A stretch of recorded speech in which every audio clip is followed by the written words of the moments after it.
The early hours of a Blackwall workday. The sun barely peeking over the tree line of the Baldur Taiga. The shuffling of armor, the sharpening of blades, the sounds of horses and direwolves huffing in the cold wind. The undeniable sounds of troops ready to move. High votary male Merrick Steelbark fastens a saddle to the back of a winged lion. He mutters a word to the beast in Celestial. Gulastam. Merrick's ears perk up to the sound of large wings descending. He turns as a small, dark griffin with silver plumage plants itself in the cleared-out snowy terrain.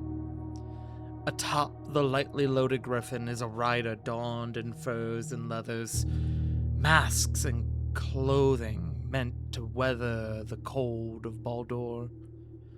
The rider tosses a burlap sack to the Fenris paladin, who catches it in earnest.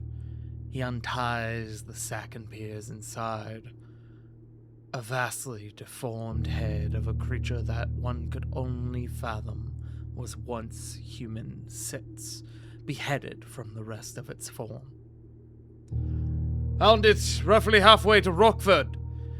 It was acting as a scout, bolted the moment it spotted us. Fast, nearly outran the griffin. The first scout barks. Merrick's gaze returns to that of the rider. Ashford is moving fast then. Where are Vilkas and Santiago? Still in pursuit! Didn't want to risk losing the trail. Merrick takes a deep breath, his breath emanating from the sides of his fanged maw. Good work! Return to them! The rider nods, hoisting the reins of the griffin, who turns on a dime before taking to the skies again. Merrick mounts his winged lion as the griffin takes flight. Company! We ride! Heads down! Swift feet! He calls. The detachment of 15 riders, both hoof and fang, call in response. To the coming of a new day! Merrick glances over to the halfling votary, who places a gauntlet-clad hand across their chest. Primes watch over you, High Votary. Merrick gives the halfling a nod and a smile before the winged lion begins to run. A storm of hooves and paws follow, echoing behind the High Votary. As the band of Iron Covenant troops ride into the snow-covered foliage of Baldur, Votary Thistlevine takes a hold of their holy symbol. Covenant pray for your safe return, Votary.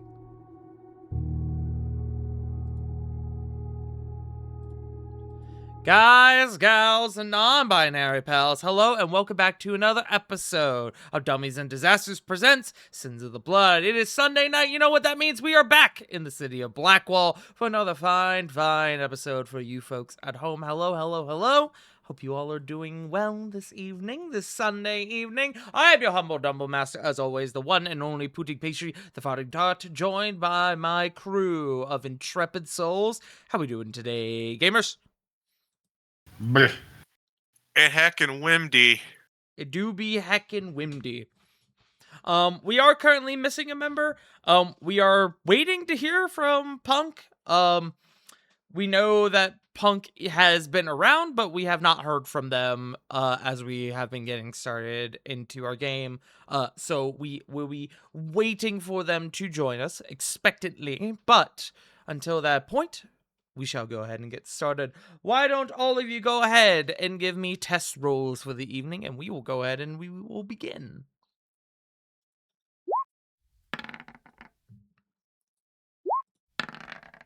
I see. That's a point, 2. baby!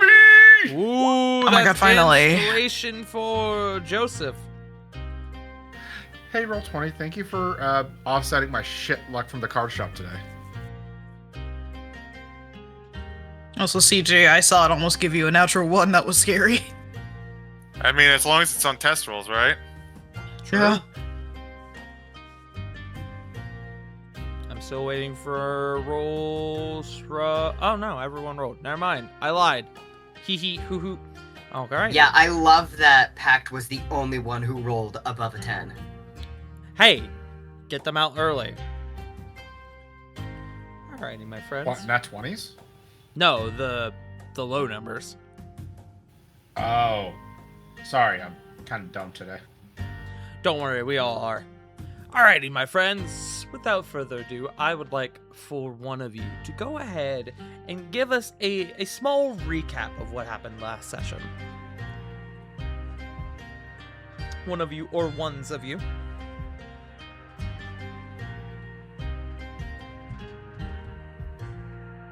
My question, sorry, Nug is growling. Scare me. Oh. My question is, how's everybody doing on inspiration first?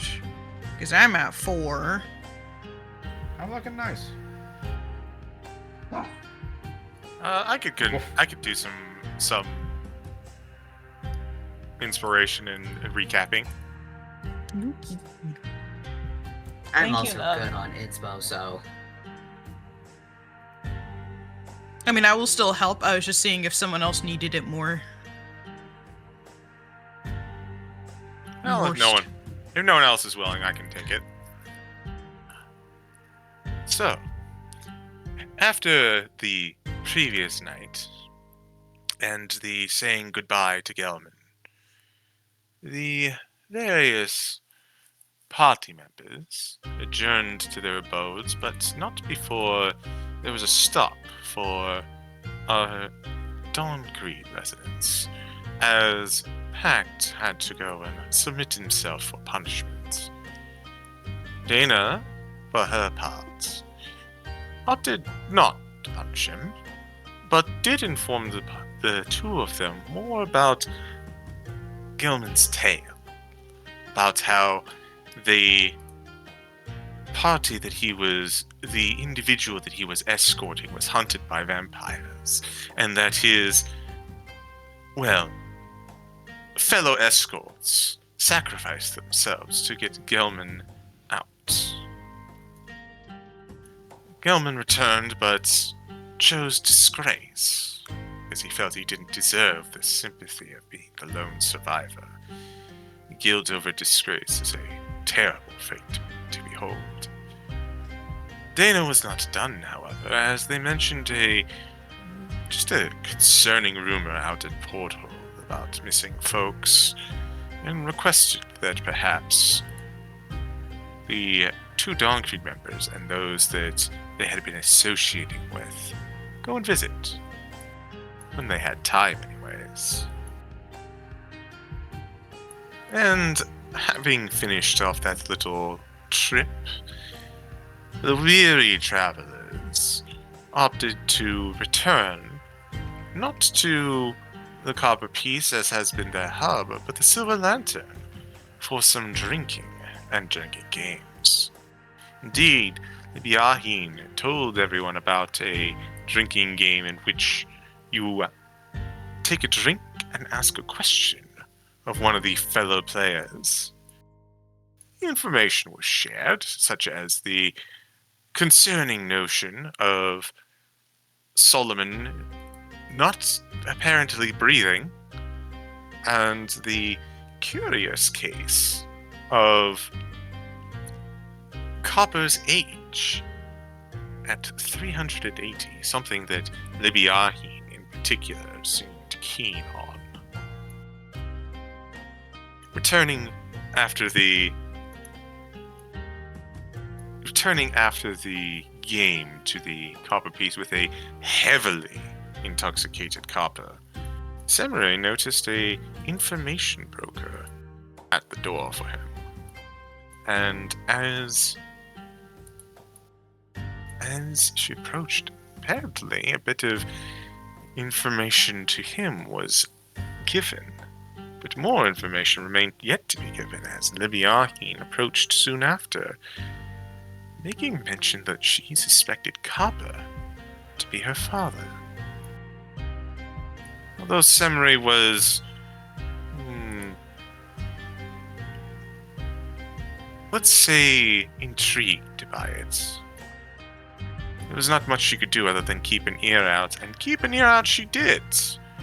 But what she heard was the voice of Ogdu Bahan instead, with some rather interesting news of his own about Semri's parentage. Though, with the day that Semri had been having, opted to put that conversation aside for now, as they were heavily overloaded. And I believe that is the extent of what happened last time. Unless I am missing something. That will do. That will suffice, my friend. Go ahead and take your point of inspiration. If you are full already, you are welcome to pass it to someone else. No, I need to stock up. Excellent. Alrighty. Well, before we get into the meat of tonight's session, we do have to handle a little bit of business retroactively, as there was not enough time last week for us to handle it. But I ended on you all completing your long rests, us beginning to dip out of the 22nd of Wintercrest into the 23rd. However, there is an event that happens in the night hours of the 22nd of Wintercrest that does need to be handled.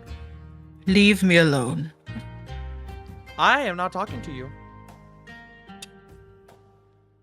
Finally! Pact.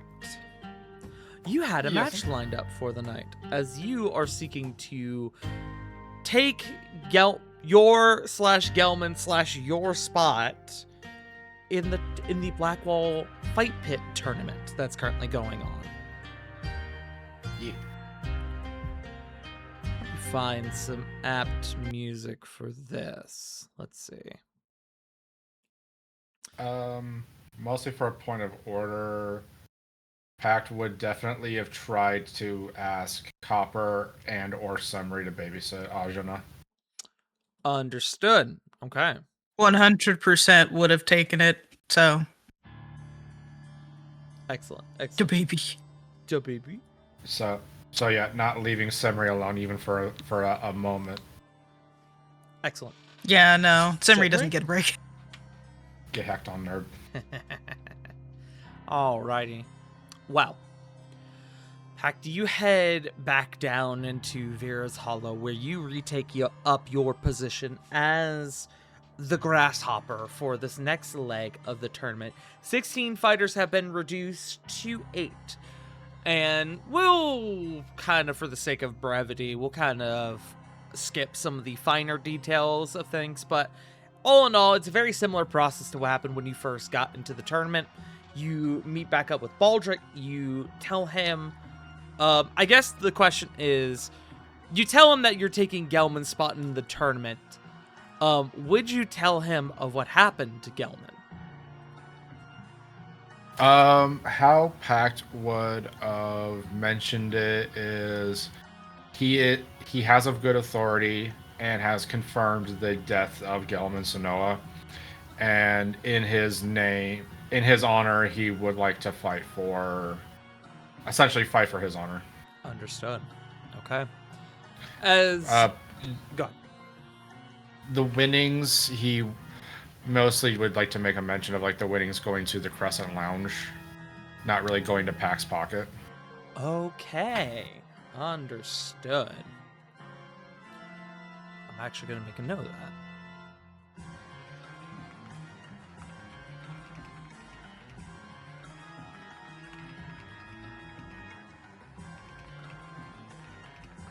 Okay.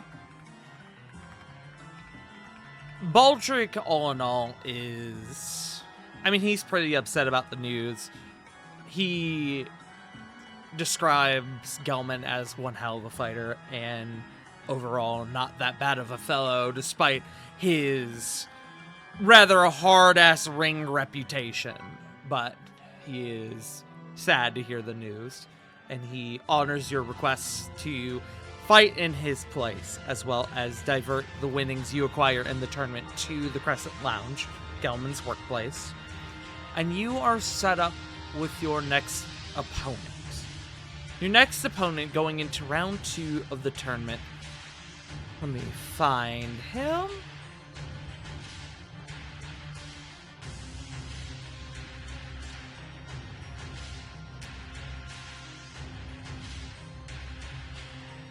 As the ring announcer takes the metaphorical stage once more, Pact, you looking at the board, you are able to determine that you are actually the first fight in the night, as compared to one of the last that happened during your previous incursion down here in the fight pits.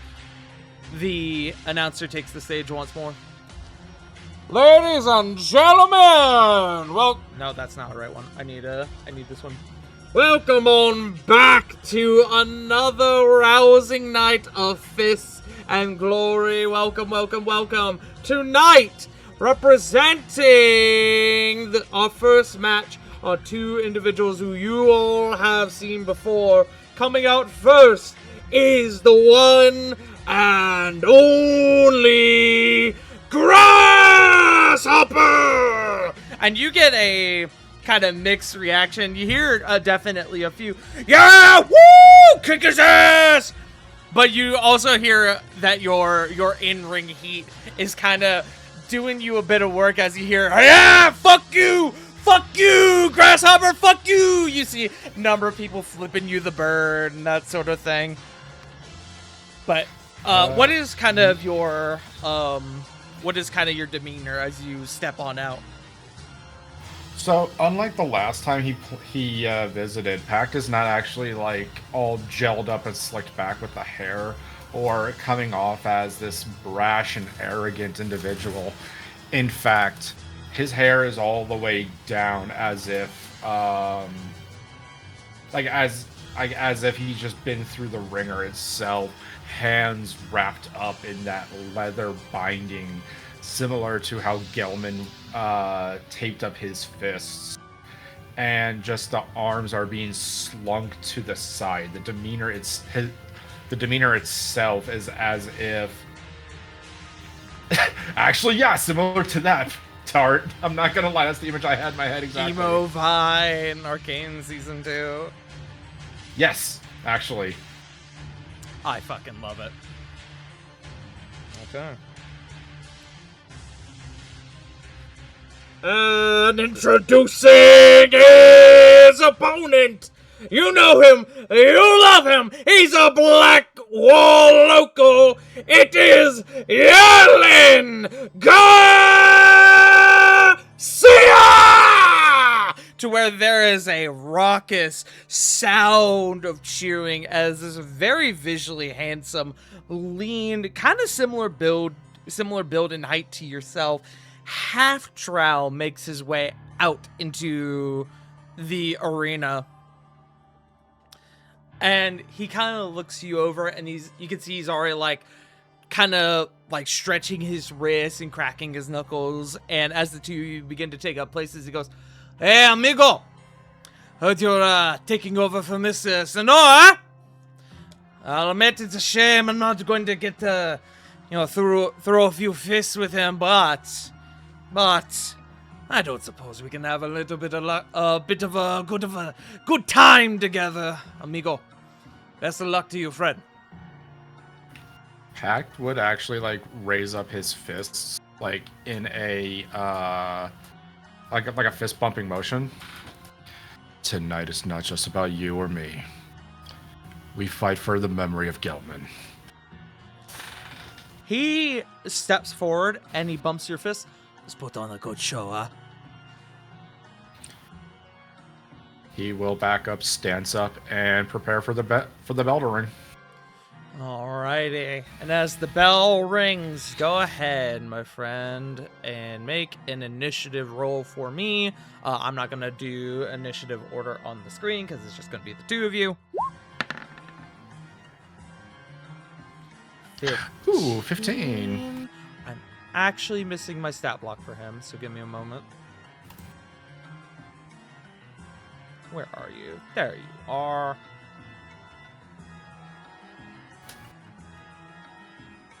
Excellent. Okay. Rolling initiative for Yurlin. Okay, I don't even need to look at his modifier to know that you are going to go first. That is a 3 on the die.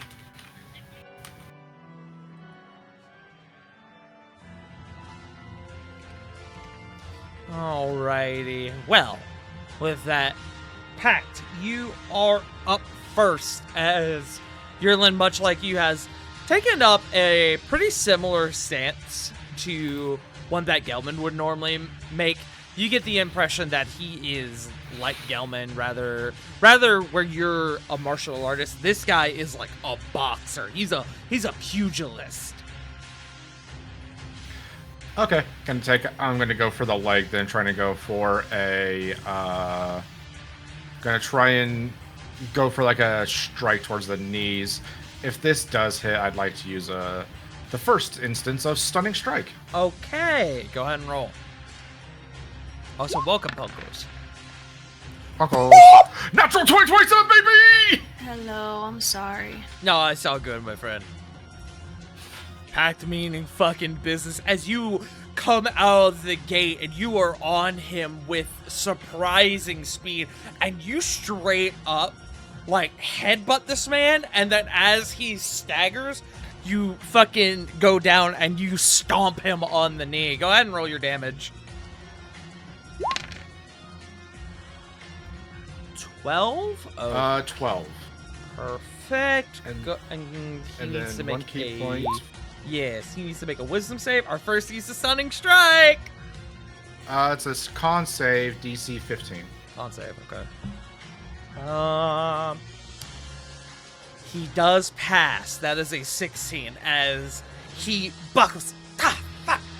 And you see that he, seemingly used to this style move, he actually opts to go down and kind of like roll out of the way and begins to get back up as you're coming for him for what I presume is your second strike.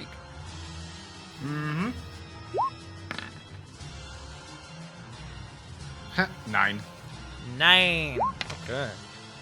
Oh, whoops! That should not have rolled. My apologies. He is, as he goes on the defensive, as you take that second swing, he ducks, and he is going to come back around. He's going to use his reaction for a riposte, and he's going to try to uppercut you with his reaction.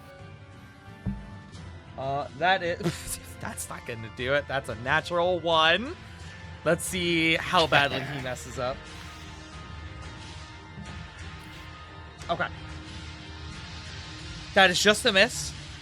You see, Pact, as you go for a straight jab, and he ducks under, and he goes for the uppercut, but you see it coming. You're used to this sort of style of play, scrapping with, like, mercs and pirates and fucking archangels here in Blackwall.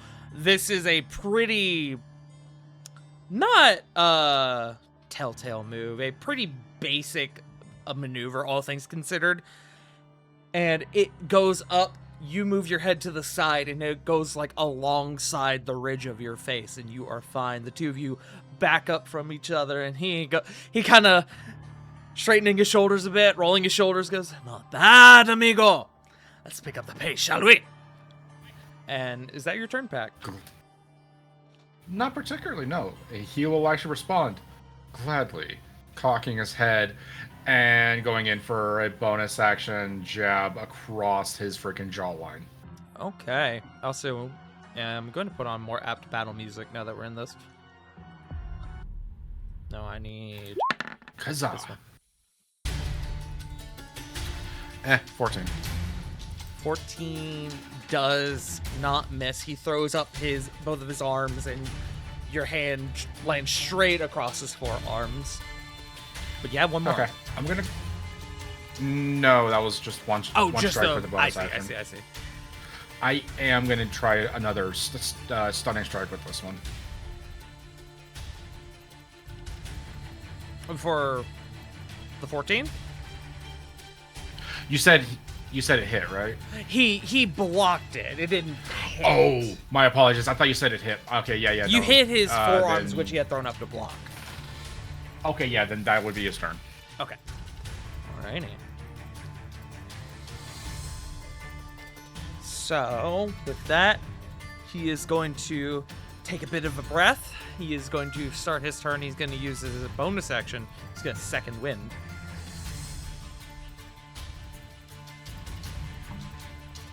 Okay. Few hit points back. He's not quite at full, but he gets he now kind of realizes, like, all right, let's not fuck around. He is going to come back at you. He's going to take 2 swings on you.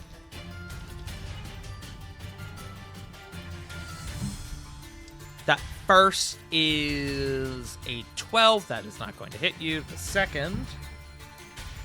That second one might. That's a 16. That misses, actually. Ooh, okay. My AC is 18.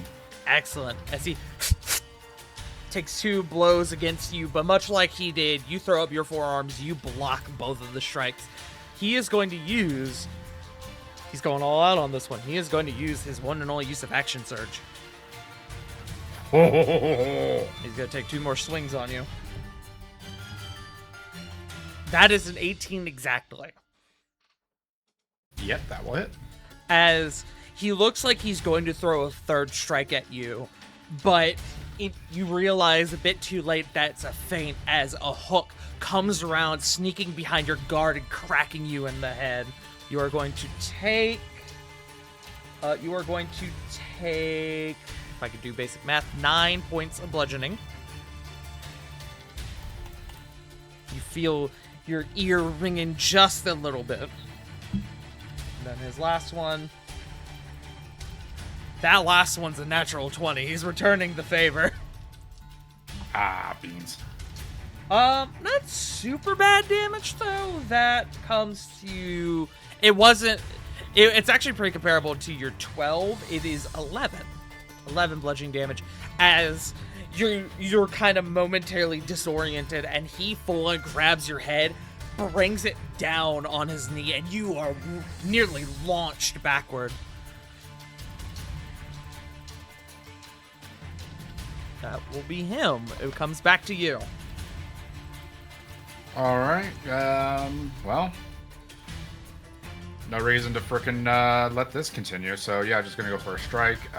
First one that hits, I'm just gonna go ahead and stunning strike it. Okay. Ooh, that was close. 20. 20 hits. Roll your damage. Okay.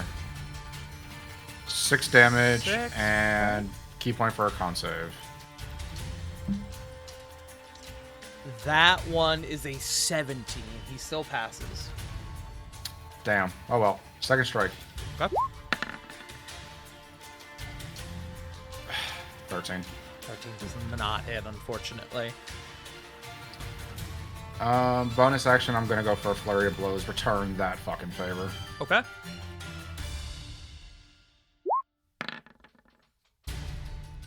$22. Yep, that will hit. For another 6. Excellent. Okay. Second, last one. Really? 9. Okay. He has a pretty significant, like, defensive play, as you're able to make out, but you're able to slip through his guard a couple of times, hitting him twice in the ribs on the your right, his left side. Alrighty. Yeah, I was gonna say that's all he can do. Okay. He is going to take 2 swings on you. That's a 14. That's not hitting. And that's a 12. That's not hitting. As you two are going blow for blow, both of you have very solid defenses. And as you take one swing, he takes one back. You block it. You take a swing. He blocks it. It's like a fucking Dragon Ball Z shit going on right now. That's going to be him. He ain't got nothing at the moment. Well, gonna try and get all fancy with it, trying to get some knees in there. Okay. 18. That will hit. As he throws that last strike, you're ready for it, and you block it and are already throwing your knee up on that side you already hit.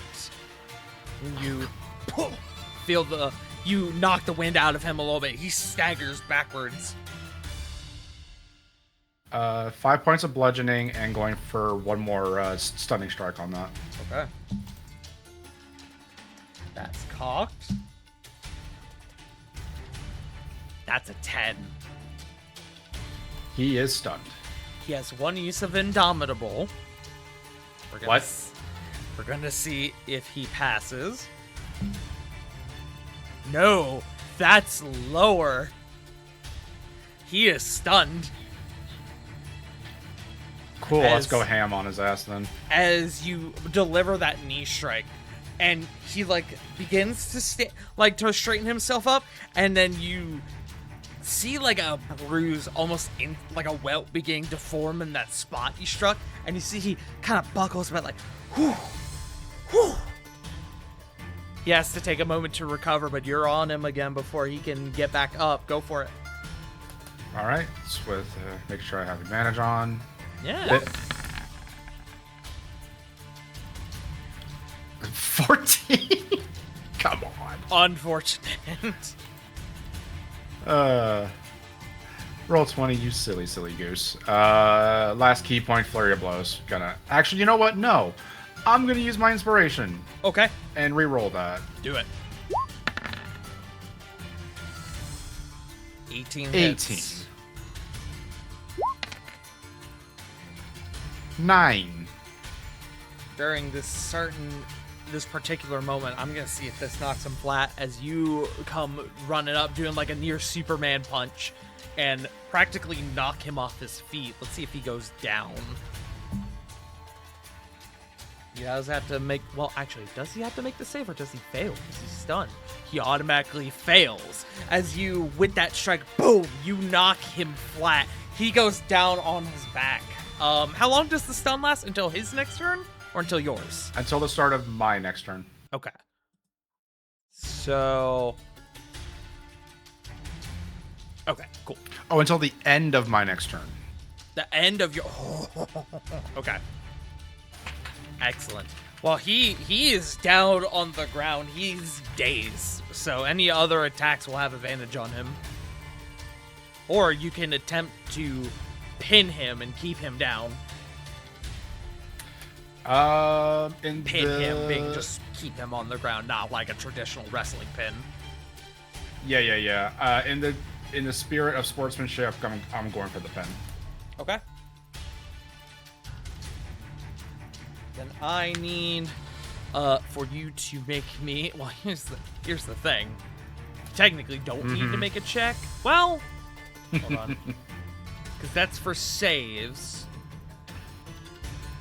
Make me an athletics check just for shits and giggles, but he's incapacitated, so he can't make the check to attempt to get out of it on his next turn, and he's stunned. So, yeah, he's just in a bad way. 14 if it's with advantage. Okay. How do you want to do this? Because in a reasonable world, with him being stunned, he's not going to be able to regain his facilities quick enough to be able to even attempt to break your hold on him. He's down. Funnily enough, probably just gonna trying to feint a knockout kick and whatnot, but falling flat, shoulders first onto his chest cavity, at least feigning a exhausted pin, as if this fight just took it way out of me, and that was my last shot. If you kick out of this, I'm doomed. I love it. As there is that count.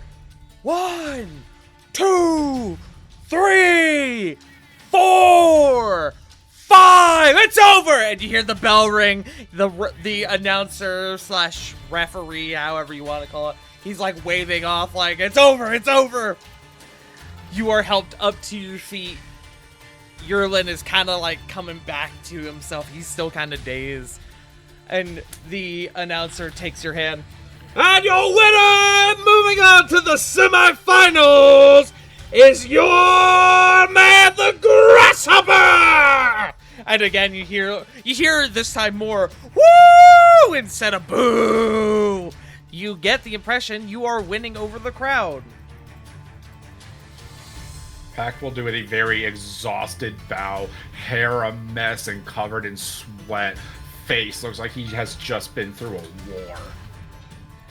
As Yerlin is kind of getting back up, you're doing this, and he's kind of, you see, you might have broken his nose. If not broken, very much damaged it, as it's a little bent and there's blood coming out of it.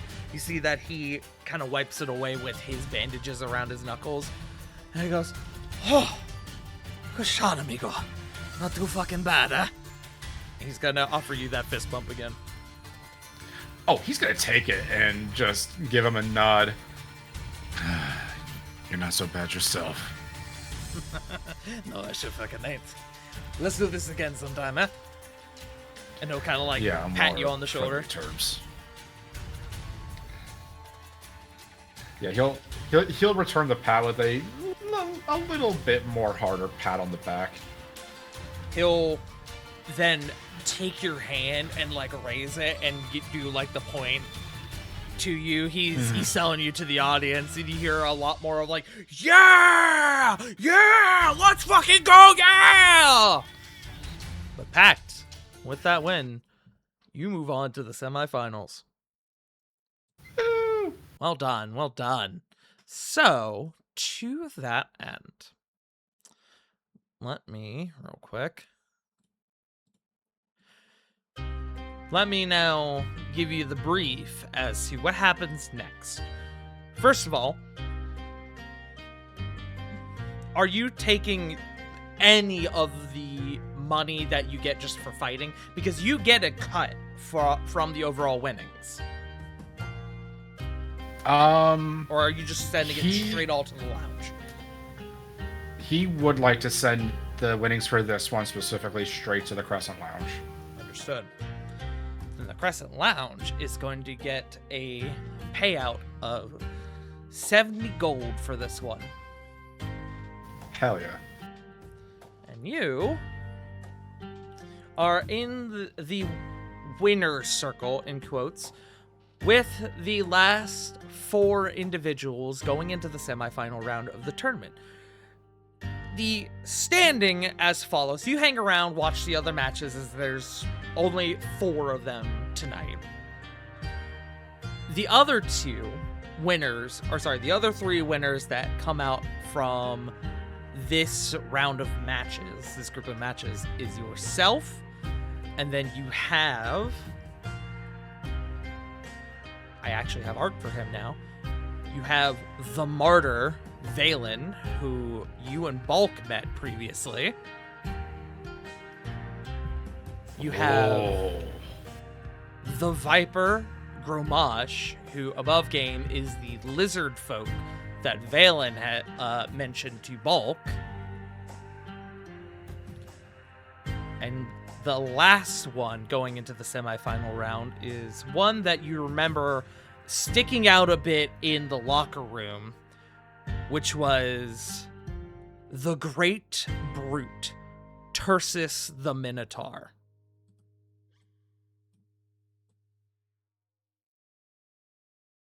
Those are the other 3 that you may or may not have to face going forward.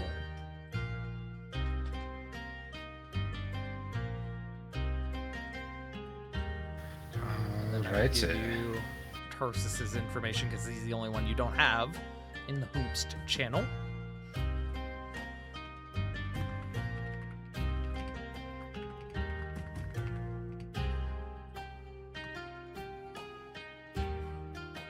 But Pact, you are told before you leave for the evening, your next fight is on the 24th of Wintercrest, and it is going to be against Valen.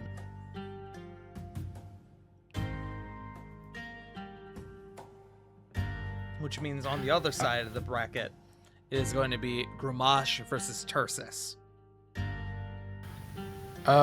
Curiously, from what he would have seen, what would Valen's fighting style be considered? Just more like pugilist or more like martial arts based? From the matches you watch, Valen is more of a martial artist, but he's more of a heavy-handed martial artist. While you are dex-based primarily, he is a strength-based martial artist. Interesting. Romash, as you watch, is also a martial artist, but you see that they oftentimes rely on underhanded tactics, throwing things into the opponent's eyes, getting them into holds that could, should they choose to, could very well kill a normal person, like putting them in a sleeper hold and breaking the neck, for example. Smile. While Tursus, you, in his match, you watch him full-on choke slam his opponent and just hold him down within the first, 10 seconds.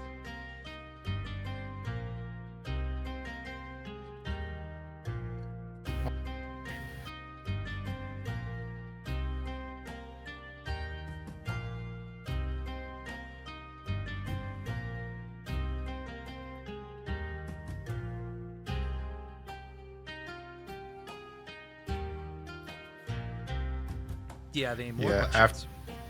No. After everything kind of wraps up, he would definitely head back up topside. Okay. You were able to head back up topside. You were able to reacquire your child, not child. And with that, we finish out the evening, and we continue on to our next in-game day. The 23rd of Wintercrest. You all know that the funeral service is supposed to take place tomorrow. You have already been sent invitations handwritten by the Duke, the Lord Duke Novak, or Harrow Novak, asking for your attendance. But as far as today goes, the day is yours. It is, for all intents and purposes, it is downtime. I would like to know, and I'll take volunteers first, I would like to know what everyone would like to do.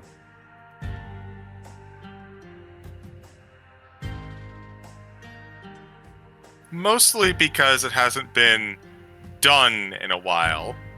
Things that have been kind of downtime, or in and out for a fair bit. Copper would like to, 1, run the shop. And 2, he'd like to see... Well, I guess the shop would still be closed, wouldn't it? You can open up the shop, but given your current... the current status of it, your earnings would diminish. You would make half of what you normally would. Gotcha.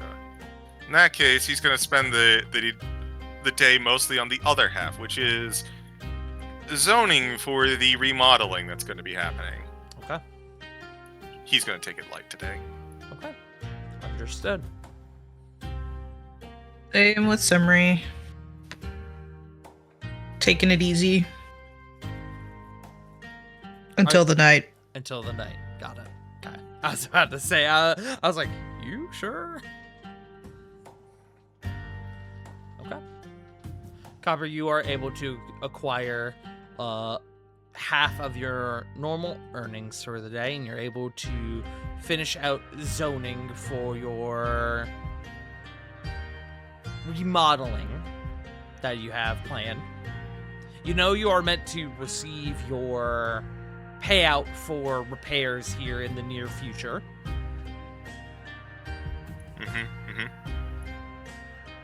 I will hold on Simri since Simri wants to do stuff that evening.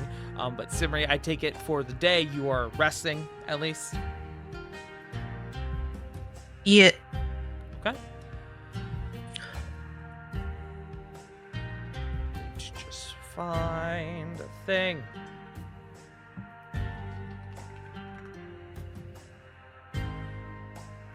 Okay. I will say that with your rest, your minimal activity, you spend 24 hours doing this, you are able to regain a point of sanity. Oh boy, my sanity. Oh boy, oh boy, oh boy. We never actually checked what my sanity should have been at. Right now it's 13. Your base sanity is the average between your con Right. score and your wisdom score. So what is your wisdom score? Oh, 13 is correct because wisdom is 13, con is 14. So, Okay, so are you at 13 having gained that point? it went up because I boosted my wisdom. So that is now my, median. Okay, but having gained the point, what is your current score? It is still 13, yeah. Okay, got it. Okay. Perfect, perfect.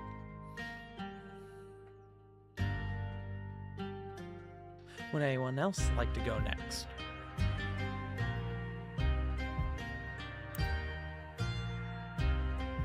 I'll take a crack.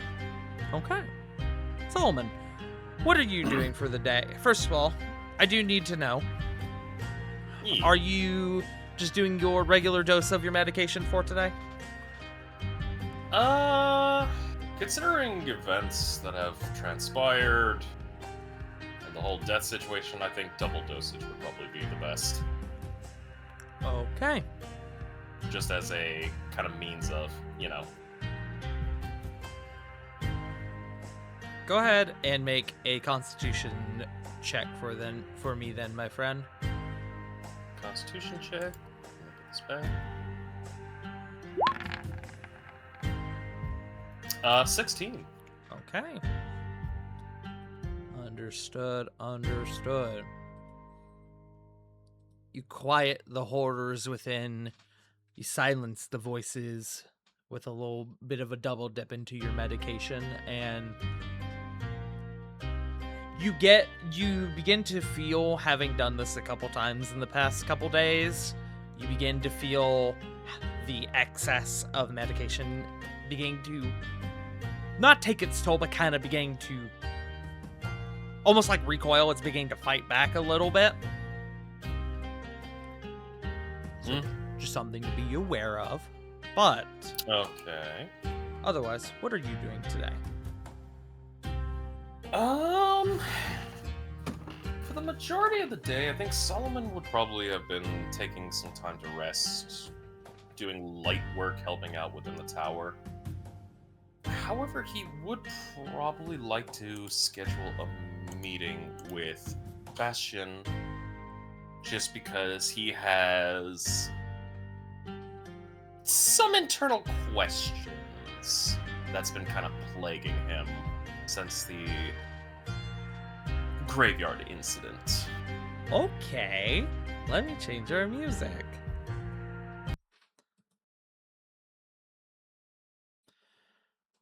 As you make your way up to Bastion's workplace,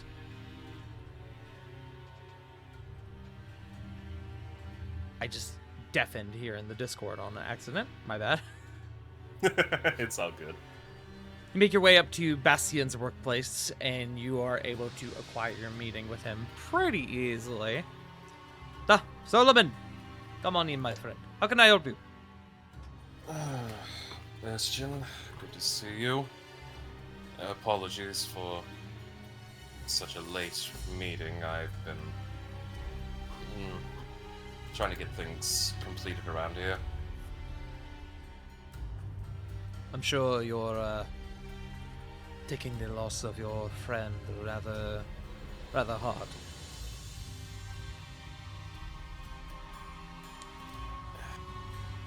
His loss is... He kind of thinks for a moment. regrettable.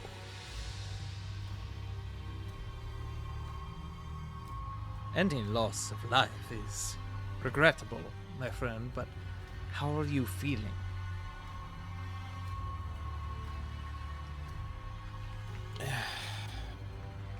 Physically, I'm still recovering from encounter with a high, capable individual. Mentally,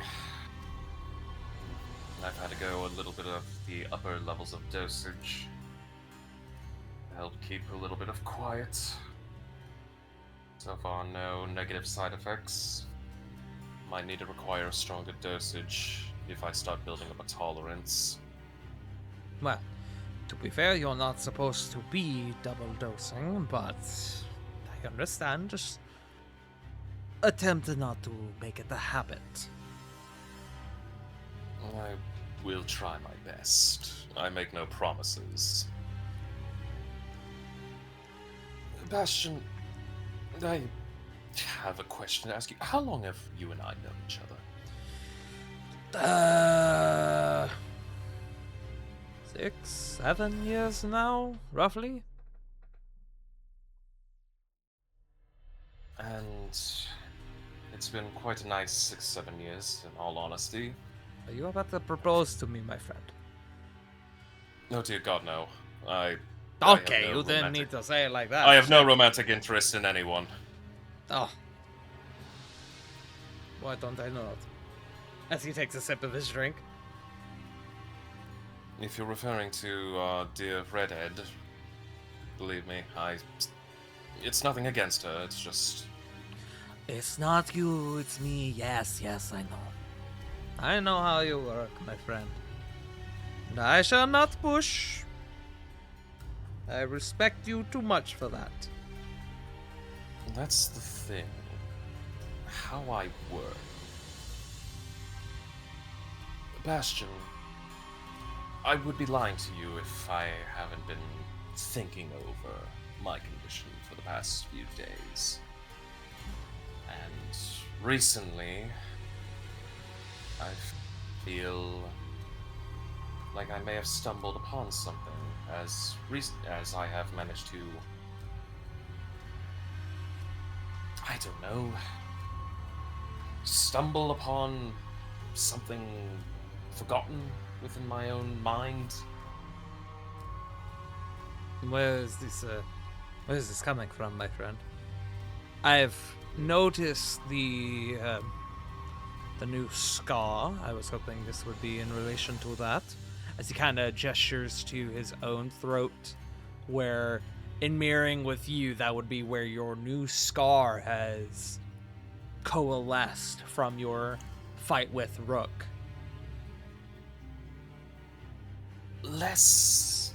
No, that... Well, kind of, but it's a long story. Bastion, of the years you and I have spent together, and with the tower as well as its resources, I am fairly certain that the organization has managed to accrue plenty of research, history, and biographies, autobiographies, and other accounts of individuals. Correct? Where are you going with this, my friend? During our ill-fated encounter over with some business over at the graveyard, there was a name spoken. Something that triggered a memory, a flashback of some sorts. I'm wanting to know if maybe the tower has any information concerning this individual. Would you mind... As he kind of starts pulling out a piece of paper and starts writing down something. What are you writing? I will send it to you in a DM. Ooh, sneaky, breaky, cheeky, breaky. Eve Domke.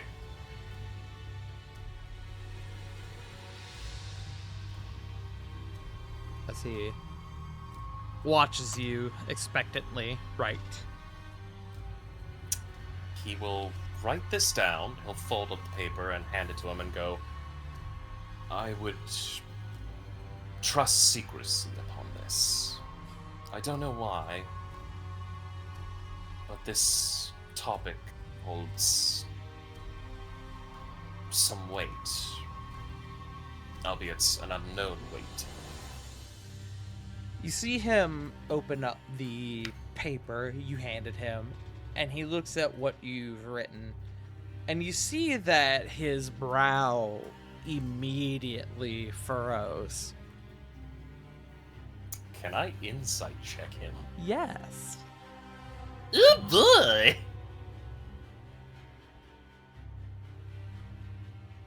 Insight.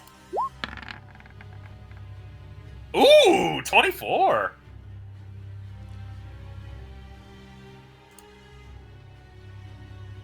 The Damn. look upon his face as you beat his deception check implicates that he is not only knows this name, he is well familiar with it.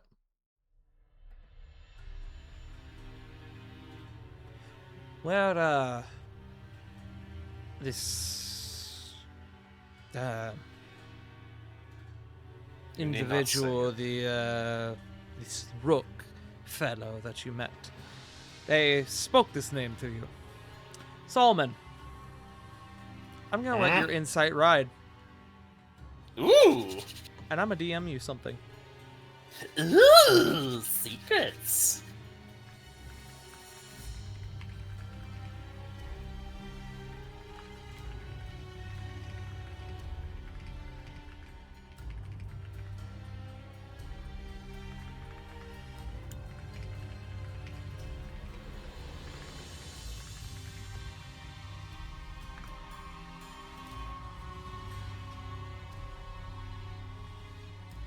Do that as you will.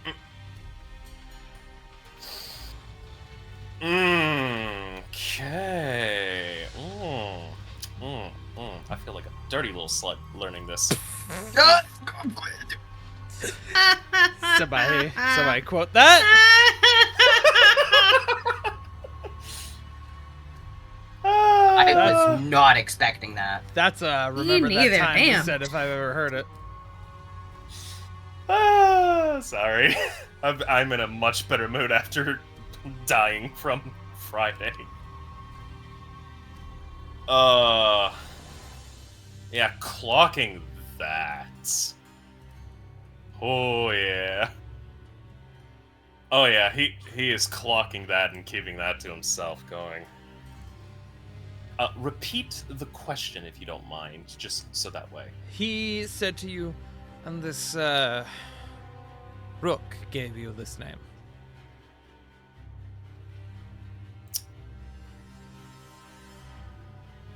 It was something that was discovered during our excursions. I see. Well, I can look into it. I can see what the archives state. But I can't promise any real true results. Of course, I completely understand. But you said this name, it triggered something in you, a memory. Correct. Familiarity. That's all I have, so to speak. I see. That could be troubling, but I guess it would require more information. I'll look into it. Of course, I trust you implicitly, Bastion. Oh, well, mighty kind of you. Of course. I expect a ring in the next few weeks. Well, you might be waiting a bit. I'm only on 200 gold pieces. Brother thinks that 200 gold is not enough for a fucking engagement ring. Insane. I mean, to be fair. Brother. TBH, brother- Bastion feels like the type to be fine with a ring pop until you can afford a real ring. My brother in weave. Brother, that's the equivalent to $2,000 USD if we are to put it into an apt comparison.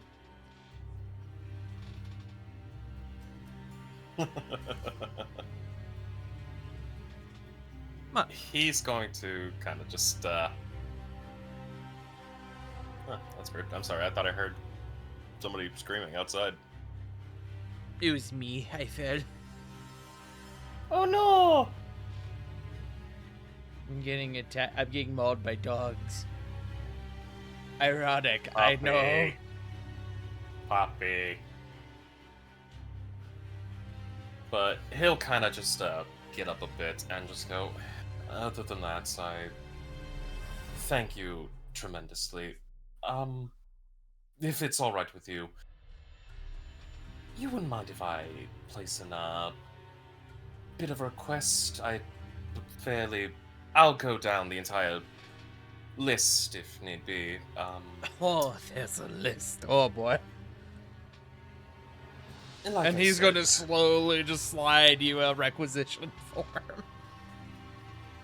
I'll wade through the entire process if need be in order to avoid the fees. But I'm looking for, how do I put it? 2 scrolls of the 3rd circle of magic. Uh-huh. What are you looking... So, above game, what all are you looking to acquire, Solomon? Barring the information he has requested, I would like to look for a scroll of slow. Okay.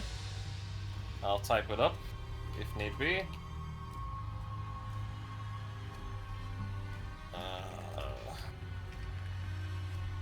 Requesting. And everyone's favorite spell.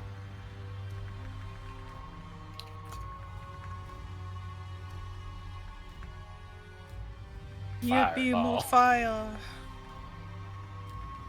Fireball.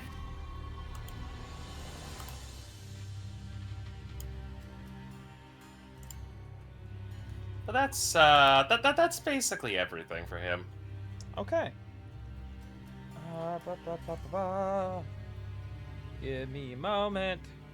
I'll go through the entire bureaucratic process. If it means I don't pay taxes. I don't care who the Duke sends, I'm not paying taxes.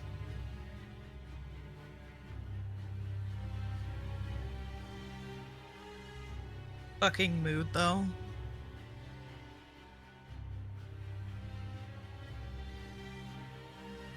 So, doing look. this.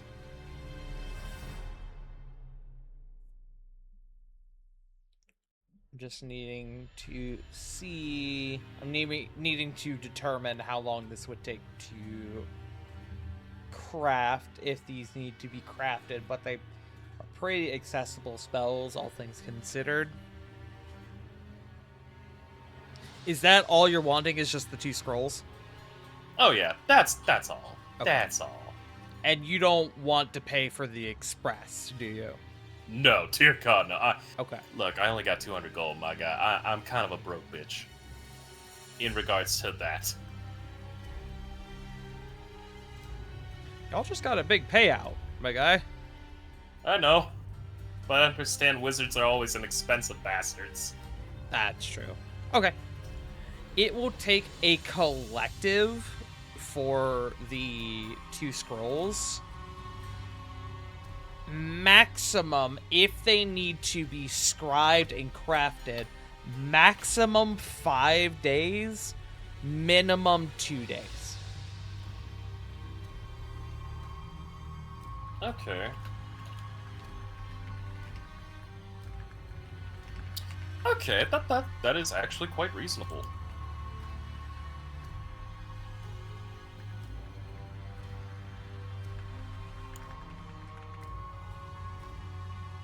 I'm making a note for this. Give me a moment.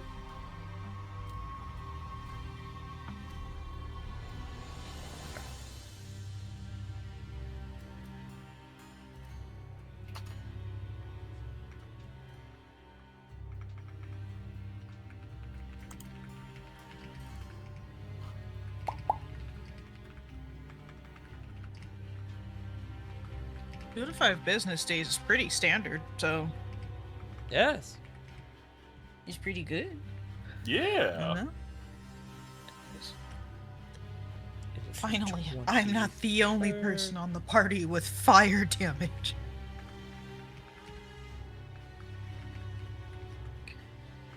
All right.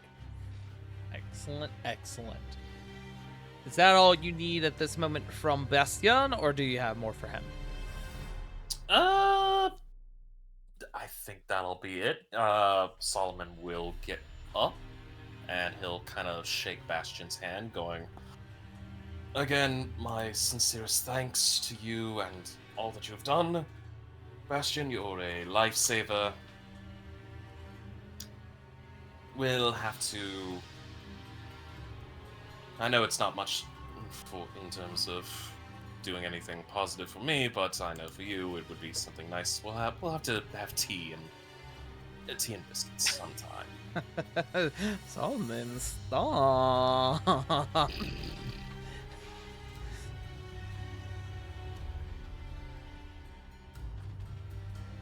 And Flatter- after he gets Flattery will get you everywhere, my friend. Just let me know. And it's just two old friends having some time. That's all. And he'll He politely... smiles, not knowing what you have become aware of. He'll bow, exit out the room, and the calm, business-friendly demeanor on Solomon's face drops. Mm-hmm. As now there is some major concern, as he is going to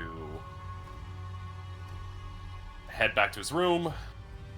He'll pull out his... He'll pull out his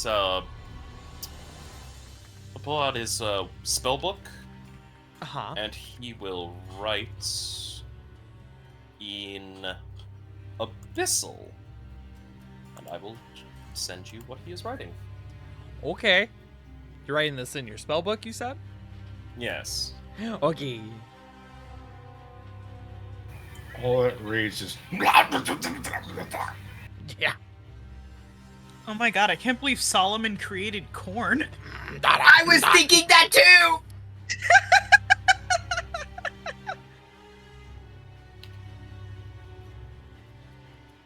Or I also really thought of System of a Down.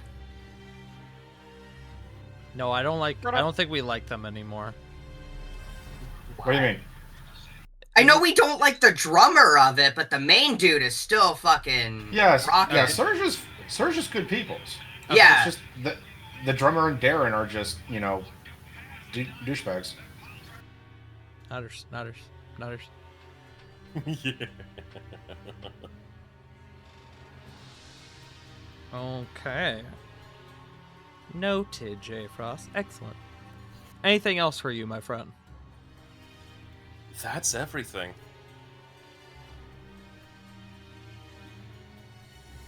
Okay. Then we will move on from you for now. And would anyone like to go next?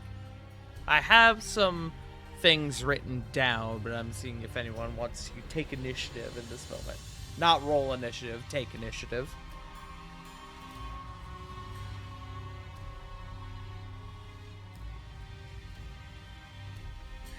Lakes isn't necessarily, like, important, so if anyone has something important first. We can jump on to Lathe for the moment. What are you looking And to do? mine take place at night, so Yes. everyone Zimri, will for all go intents before and me. purposes, is going to have to go last. Lath wants to go find a toy shop. Yes. Excellent. Okay. What are you looking to acquire? I know what you're looking to acquire, but I want to hear you say it. Lath wants to find, doll clothes, since they're gonna be about the size of our tiny little fairy Ajna. Yeah. You are able to find a toy shop in town. A couple of them, in fact, as, you know, there is a population of children within the city. And you are able to get a small little wardrobe of clothes, not only from... some dolls require you to buy the doll, or some of the outfits require you to buy the dolls themselves as they come with the doll, but you are able to find, like, outfits meant for dolls without too much issue. How many outfits are you looking to acquire for Ajna?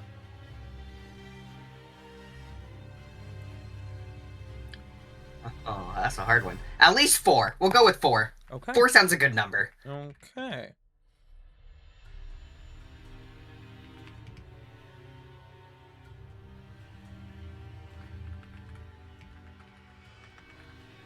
Or whatever a gold's worth would get him. A singular gold would be... Oh my god, that'd be... a lot. Honestly and truly, like, that'd be... probably upwards. Because I was gonna He would price just them... come home with, like, a trunk full of clothes. Yeah. Honestly, yeah, because I was gonna price them at about 2 copper each. Buy a dollhouse wardrobe. For reference... It's not. For reference, buying 1 outfit is 2 copper. Buying 5 outfits would be a silver. Buying 50 outfits would be a gold.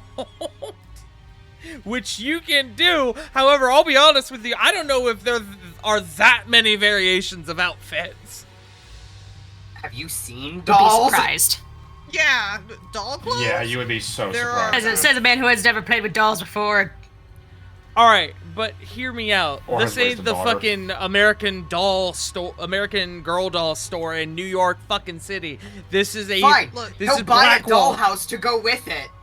You're buying the Yeah. dollhouse? Is Hell that yeah. patronizing? Little house. I love it. I love it. Okay. We just offer Is it to that worth the Ajna. gold? Like, here's some furniture your size, just in case you're feeling uncomfortable with everything being so fucking big around you. Put it inside of the map tube. Put the whole You're having thing a laugh. inside of the map. No, I know you would do it. I know you would do it. That's why I mentioned it. The map tube I- the map tube has just like a large fucking house shaped section at the very bottom of it. It's like a it's- Pokeball. It's a fucking TARDIS where it's just bigger on the inside. Oh my god, the map tube is a bag of holding. Oh boy. Map tube God. holding. The map Make it tube of happen. holding. The map of or the I'm kidding. the tube of mapping. But Anyways. if you are wanting to spend a gold, at that point it would be the dollhouse and roughly 30 outfits. Perfect. If you are looking to get the biggest dollhouse you can find. Yes, she gets a Barbie dream house. I was about to say, you get the equivalent of the Barbie dream house. Absolutely. Barbie Dreamhouse. I love Next, it. we're gonna get her a tiny easy bake oven. There's a candle as the heat source. Yeah. It's adorable. You know the people that make the little miniature food? Yeah, the miniature food. Yeah. Gonna have to roll to see if the fucking easy bake Oh. oven is something that is physically that has been physically created in the setting. I mean, just magical heating source. So, probably. And I say magical because I still don't understand how easy bake ovens work. Magic. Light bulbs mostly. really powerful light bulbs, I guess. How does also- a easy Yes, bake Joe. oven Please integrate the dollhouse into the cupboard. I have looked up a lot of things for D&D. I did not think I would for D&D be looking up the finer workings of an easy bake oven. This is what the point that we've reached. Your algorithm is so fucking weird. You gave us a small child, a baby, a fairy, a pixie, and didn't expect us to completely kit her out with being able to live and survive?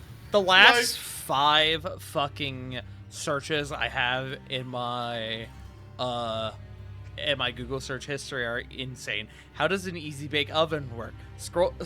Spell scroll cost 2024. Ray Shepard ER. Carter ER. Code Vein 2 Golden Nectar. Like, at this point, your FBI agent's going, what? Do I need to track this dude? Should I be more or less worried? Anyways, so you are able to, without it takes some time, admittedly, because you're having to go to multiple stores, but you are able to acquire the wardrobe and the house for Ajana. Is there anything else you would like to do Nothing of great besides importance. presumably deliver them?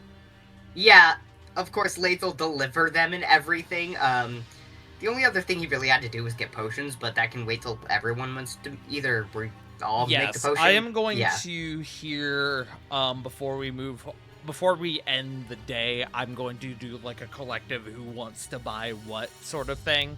So we'll get to that. That's all Laith had then. Excellent. Okay. Ajana is ecstatic upon the delivery of her newfound goods. She has now embraced capitalism. I'm Packed. only 17, I'm already a homeowner. Pact, I can only envision Pact's reaction to this. It's like an uncle bringing their niece or nephew just the most obnoxious toy possible. He opens the door, sees Laith, sees the fucking dollhouse, and he just has like this like unmoved face, and he just continuously just like has the gaze has not left the dollhouse. Deep sigh shopping. opens the door further. You've gone shopping, I see. Yeah, I felt like she needed a space of her own. Ashana, who's peeking over the shoulder, and Sylvan says to you, like, oh, is that for me? It's just my size! Laith nods and responds, absolutely, I wanted to find something just for you. Oh my goodness, thank you! And she immediately, like, it hasn't even left her hand, and she's already, like, climbing inside of it, like, oh, I love it! I'm not using my kitchen table, so we can just set it there. And Laith will help bring everything inside and get it all set up. Look, now I have my own bed. I don't have to sleep in the cupboard anymore. And there's a pool.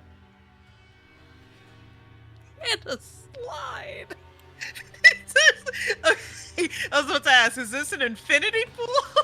Wait, did you actually look up pictures of a Barbie dream house? No, but I just remembered. I'm doing it now, but I did just remember that the Barbie dream house does come with a fucking slide. It does. You can use some work on the walls, though. As look at the Barbie dream house, there are only the back walls. Girl's got a swing. She's got a slide. She's got a kitchen. She's got her own little shower and bed. And 30 outfits. And 30 outfits. She doesn't even have a closet for the 30 outfits.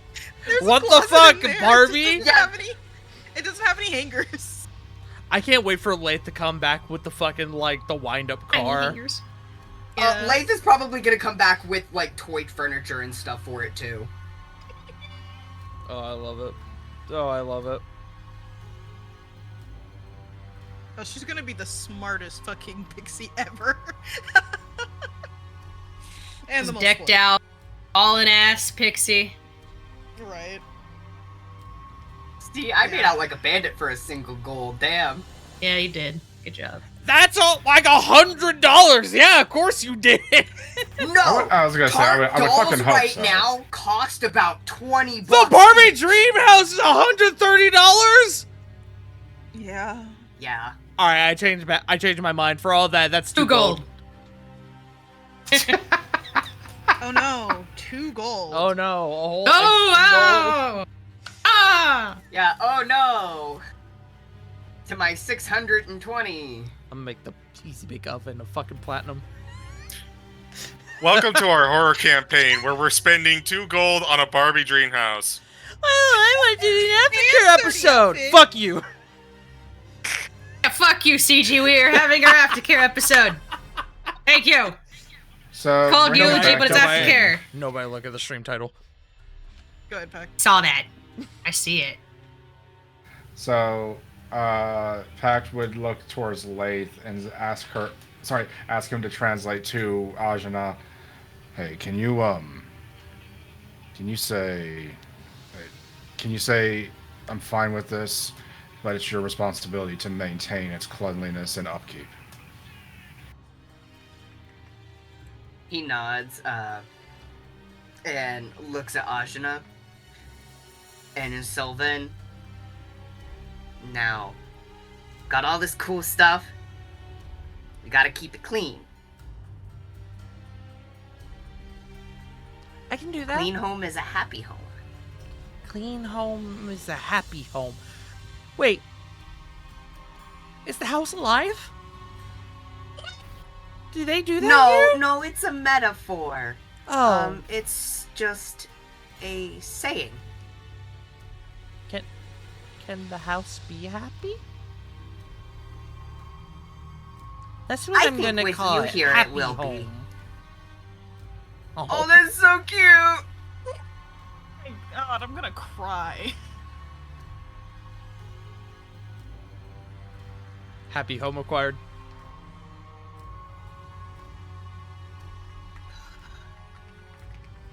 Ajana's happy home. It spells ah.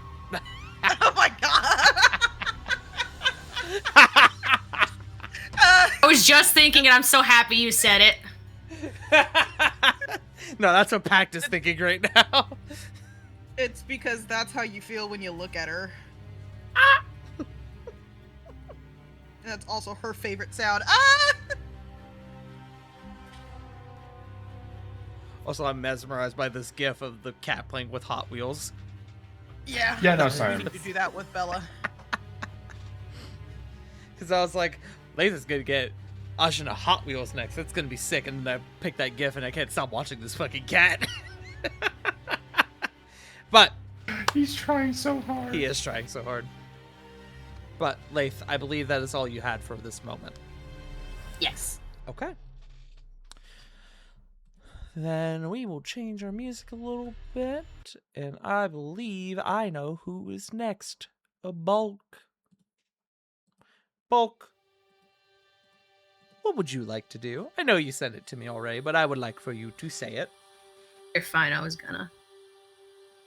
Buck would like to.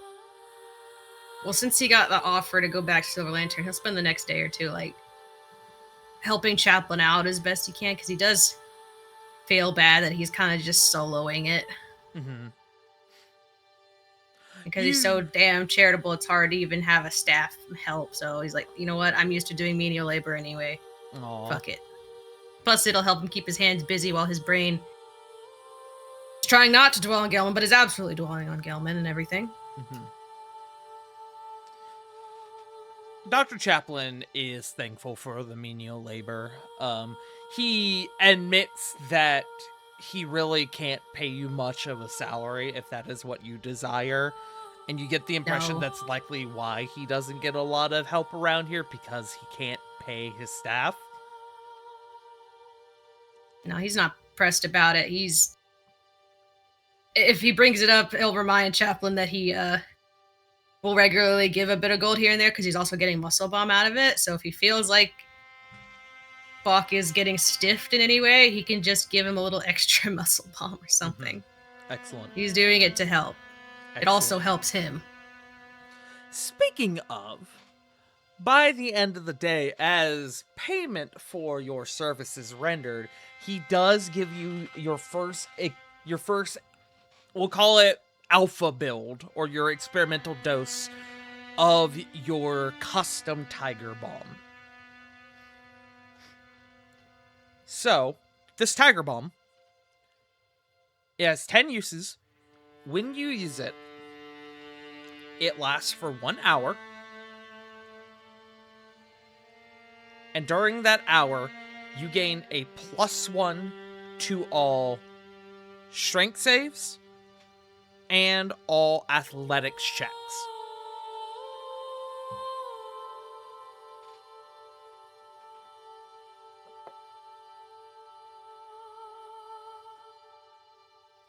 Now, this is the experimental build, so there is the chance for, based on how this works for you, you may get additional benefits going forward, but this is what you get currently. And Dr. Chaplin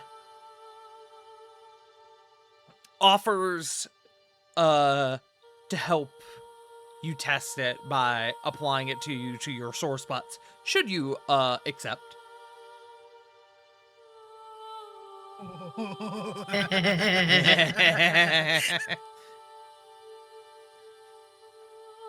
We're fucking children.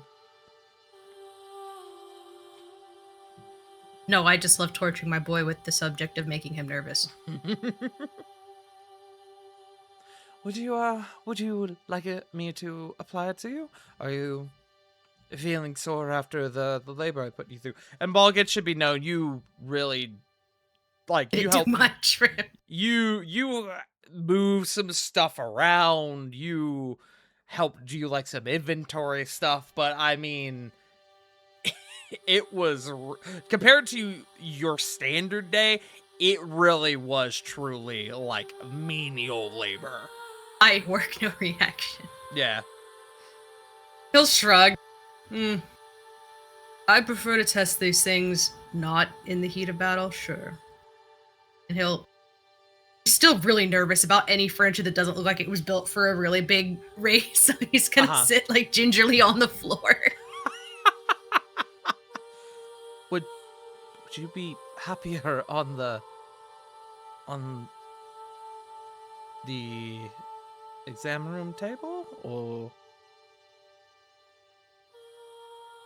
He just winces looking at it. I worry I would break it. To be honest, I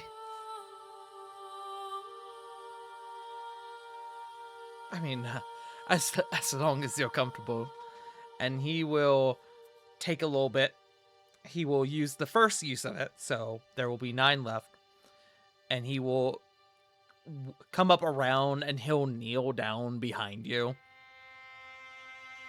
And it's cold at first because it is ultimately like a cream.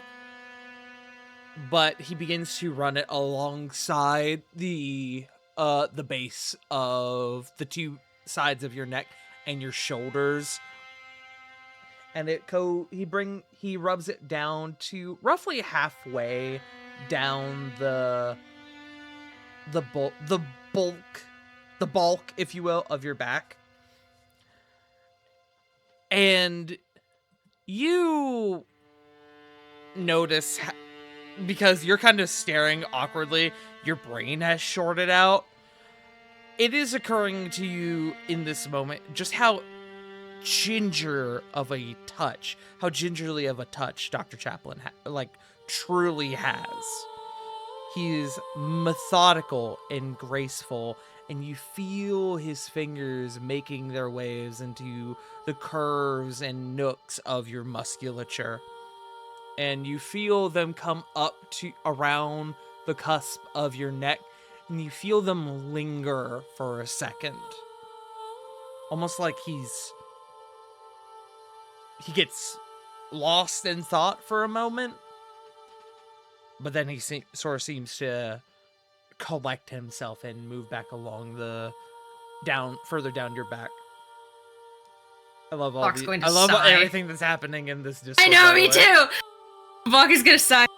Oh, I truly envy you, Doctor. Oh, why do you say that? He's just gonna kind of hold up his hands.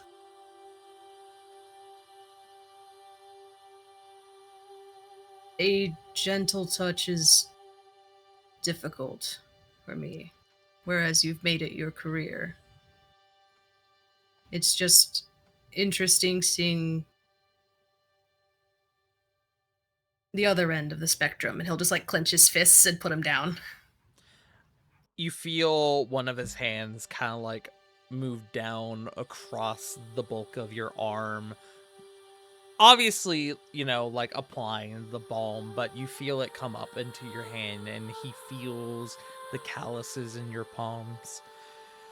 I am one who believes that gentleness comes with intent. And, of course, moisturizing helps, but that's not the point.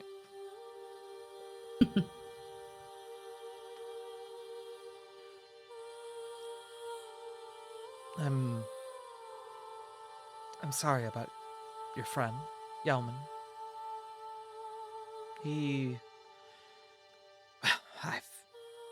I had known him for months, and probably upwards of a couple of years he's been coming through my door.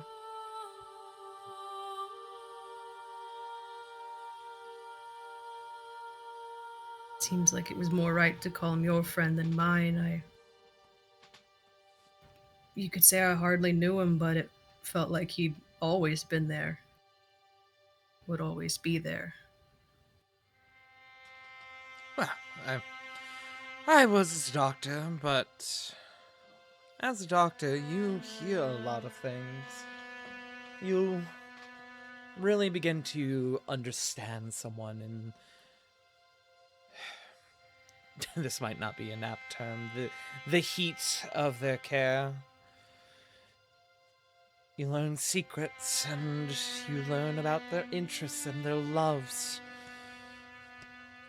He was coming through my door before his falling out with the Dawn Creed.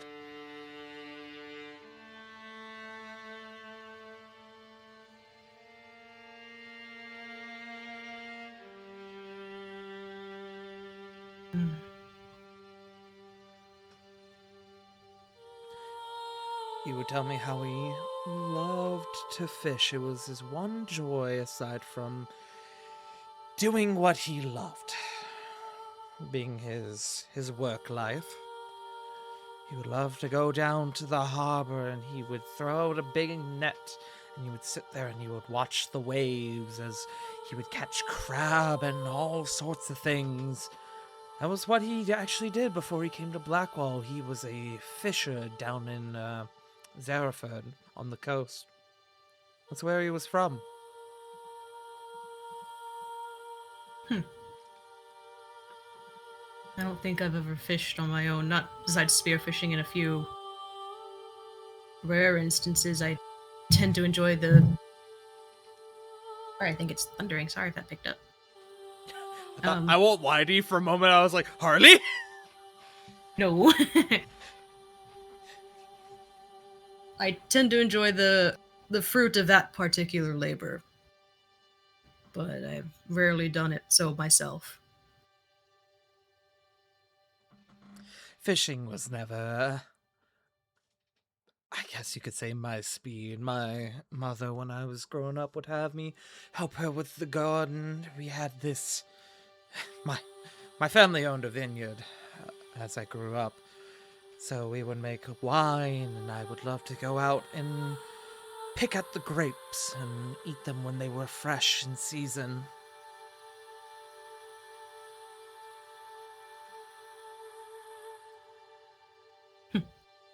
I tend to be more of a liquor person myself. I didn't know I would have a wine connoisseur so close. Well, I haven't partaken in alcohol in quite a long time. Well, suffice to say, it doesn't really do much for me anymore. Sad to say. Too busy? Uh, yes, you could say that.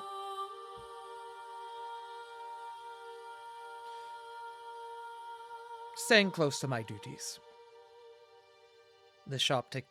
This clinic takes a lot of work, and I see a lot of people. Bulk, I will let you know, as you've been doing your menial labor throughout the day, you have seen roughly probably about a dozen people come and go throughout the day. A number of them seemingly regulars. He knew these people when they came in. There was a mother who brought her son in because the son was coming down with a fever. You seem to have caught him on a more laid-back day because there were no emergency procedures that needed to occur, which is good, admittedly.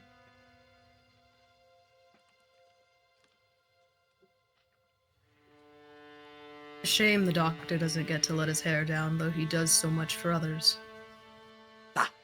I don't mind it. I really don't. I take pride in my work.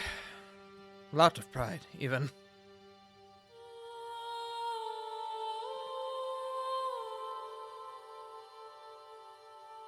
As you should. And you as well. I know about I know about the work that the Dawn Creed does. I know the lengths that you all go to help others. And, well, I'm familiar with what you recently went through for you and your friends and Mr. Sonoa. Can't be easy. Hawk puts one hand over his knuckles. The other's knuckles.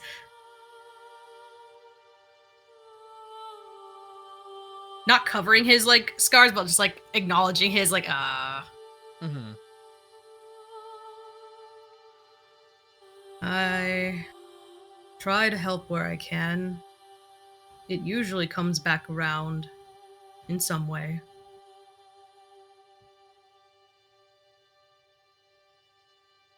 Feels like a penance, though, for breaking things in the past. Well, I am a doctor, not a priest, but you are welcome to confess your sins as you see fit, my friend. It is around the stage that he is slowly beginning to rise again, having taken a hand towel and wiping the excess balm off of his own hands.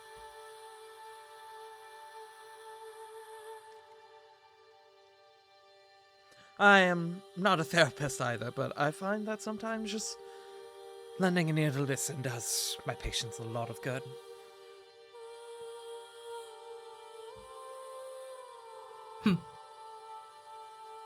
I try to take things off of others' plates. You probably see more than people say, anyway. Bearing the weight of the world on your own shoulders, I empathize.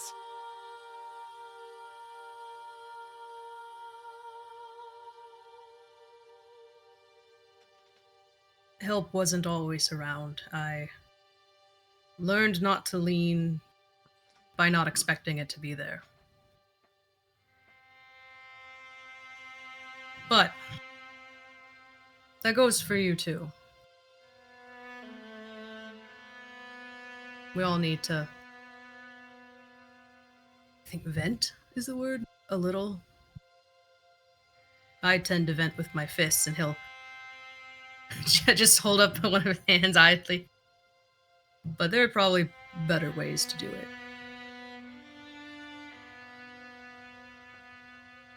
I find that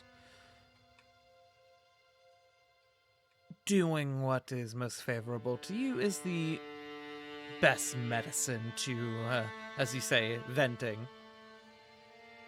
I'll be honest, as a doctor, I can't legally approve of violence, but if that is how you are able to get your frustrations out, well, the Dawn Creed is Blackwall is certainly a welcome place to do it. Most of them are good folks. And you and I both agree.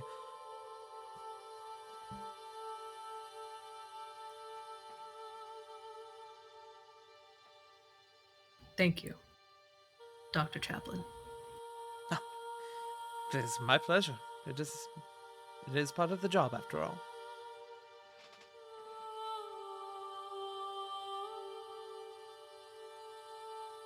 And thank you, as well, for opening up to me.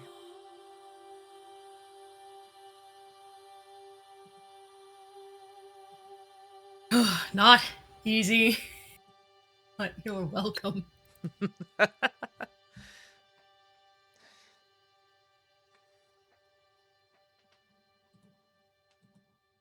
Do you have anything else for the doctor, Bulk?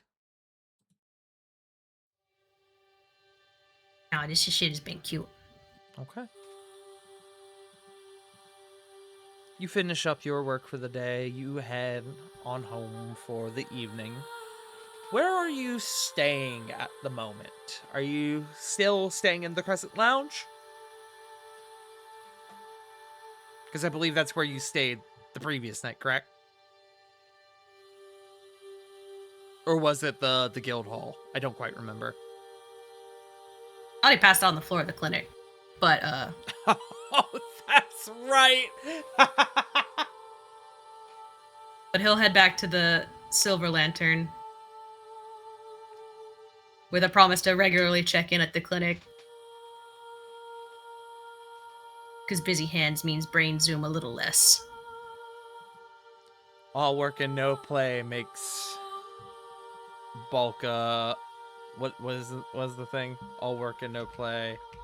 Doll boy. That's right. Makes Bulk a dull boy. Oh, I thought we were going sentence. Means Homer something. Yes. Yes.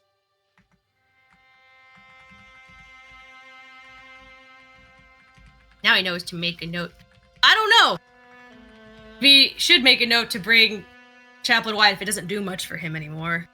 He just feels bad because he knows a semblance of that saying that we just said of all work and no play. Mm-hmm. He's always so busy. He is. There is a part of you that feels relieved, though, that he seems to genuinely enjoy his work, but I do totally understand that whole thought of, but he's so busy, he needs to take time for himself. Stares in the mirror. Stares Yep. at you. Smile. Oh, But with that, does anyone else have anything at the moment? I have done Bulk, Copper, Solomon, Lath, Pact. I had one other thing for you that we can go ahead and touch on if you are amenable to it. Yeah. You wanted to, during this time, you wanted to look into getting a bit more information about what is currently going on back at home within the Empire and the civil war that's going on. It is not overly difficult, especially in a port city, to get information on places far and wide. And so you're able to pick up two pretty major pieces of information from the Harbor Master. The first being that within the last 2 months, let me change our music real quick. Within the last 2 months, there has been a pretty extensive increase in naval traffic, specifically in the northern part of the continent in the Empire. I'm sending these to you as well. The second thing is that the Forsaken, which is the loving term referred to to refer to the rebellion in quotes. The Forsaken recently took the city of Kinto, which is a pretty major city on the border between the Empire and the southern part of the nation. It's presumed at this moment that the Empire will be making an attempt to retake the city in the following weeks.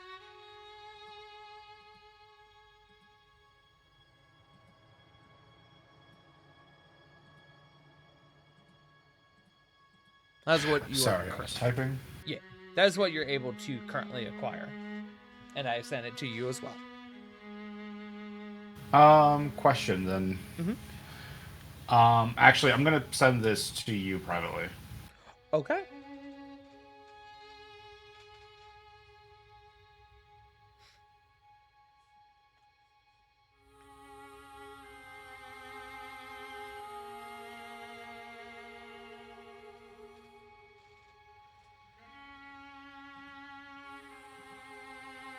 It should be in your DMs now. I can actually give me a moment and I can get that for you.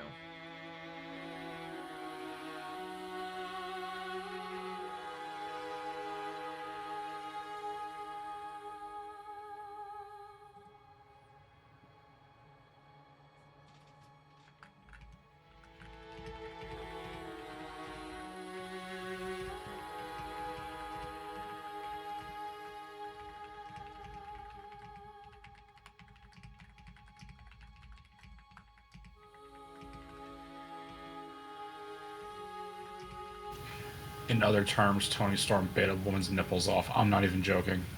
Let's go. Huh? I will not be elaborating further. We hope Okay, you've I got enjoyed No Context Theater.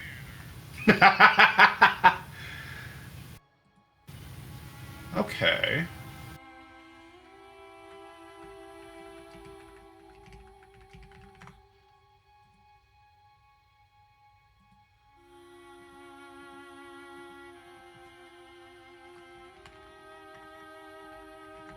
Do with that as you see fit. Appreciate it. Oh. Rough. Sorry, I just read a thing and that's really unfortunate. I think I know which one you're talking about, and trust me, I don't like it either. Yep.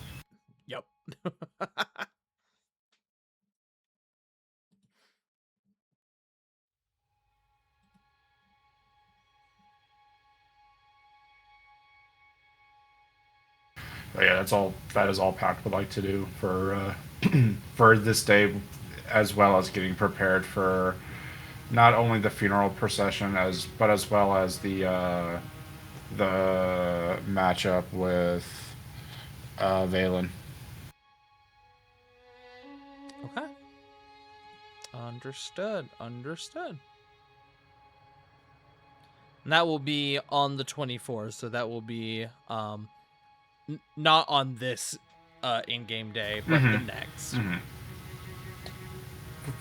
Oh yeah, for sure.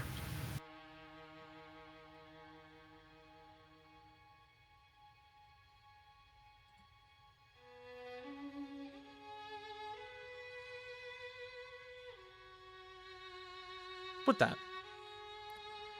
I have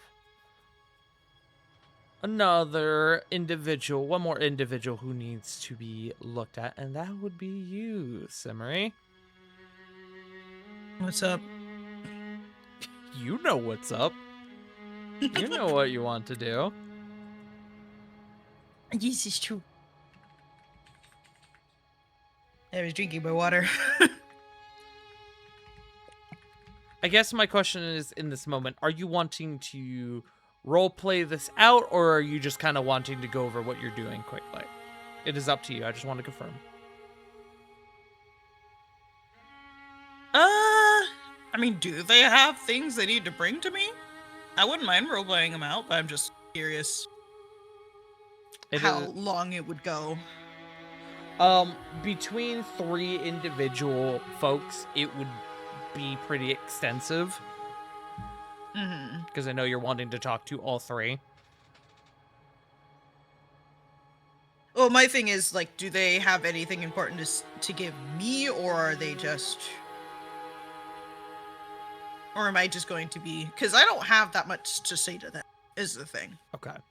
They do not have that much to give you unless you have new things for them to do. Because I still haven't figured out if I'm going to give the boys anything. Laura's the only one I need to, like, directly talk to about this, so...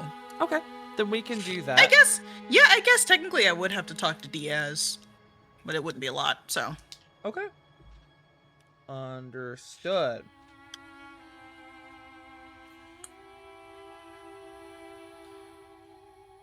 Then we'll do... Well, We'll do... I was... Go ahead. Okay. Sorry. That's me choking. We will do... We will do Laura first. Mm-hmm. We'll forego the formalities and kind of get straight down to business on this. Yeah. So, my dear, what do you need? What are you looking to get from me? Well, just getting straight to the point. We're looking for somebody, and I should have looked in my notes for her last name. Namue? Nimue. Yes, Nimue. We're looking for someone named Fia Nimue. To make a very long story short, Copper and I stole something for her. Now she's gone. That item is very important, but she's also very important to another long string of bullshit happening currently. Can you give me more to go off of? I mean, a name is good, but... Simri would give her a description, definitely, but I think that's about all we really know. Description. What she looks like. You give her a description, and once you mention the pink hair, she goes,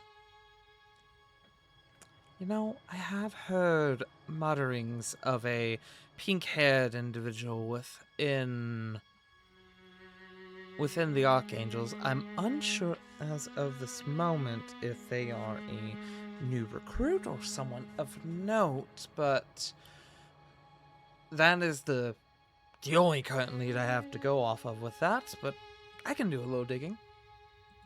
Based on what she had us take, I don't think she's a new recruit.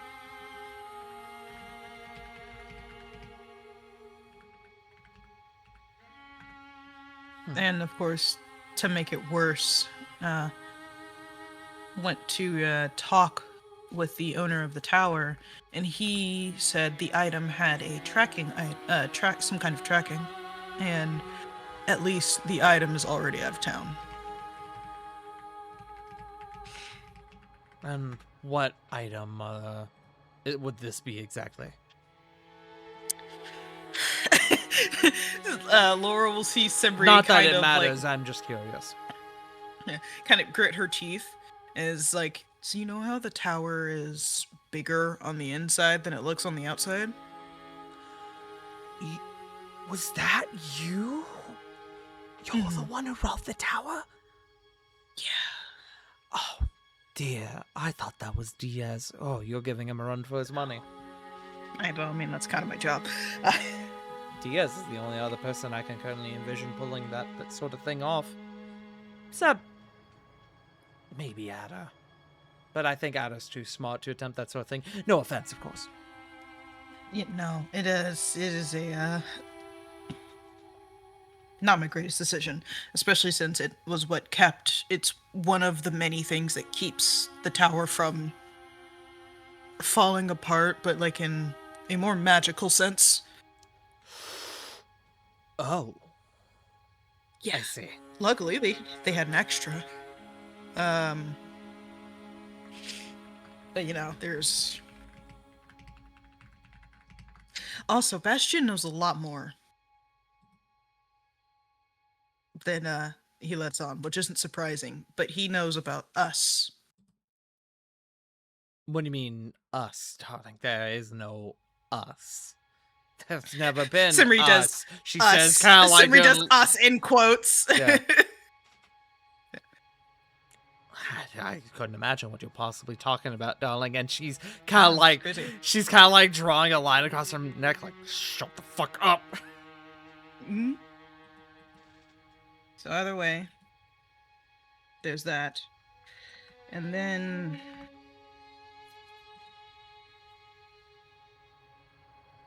Simri takes a moment. Ow. Yeah, J Frost. Simri kind of takes a moment.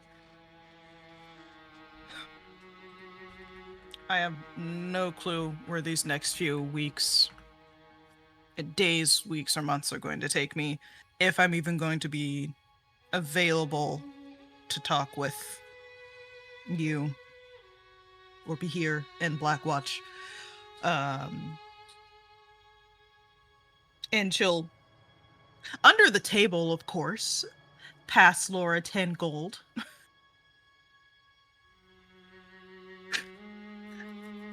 There was a lot of bullshit the past barely 2 weeks, and I won't say I feel like shit, but it's been rough. I see. Well, my condolences. I had kind of heard that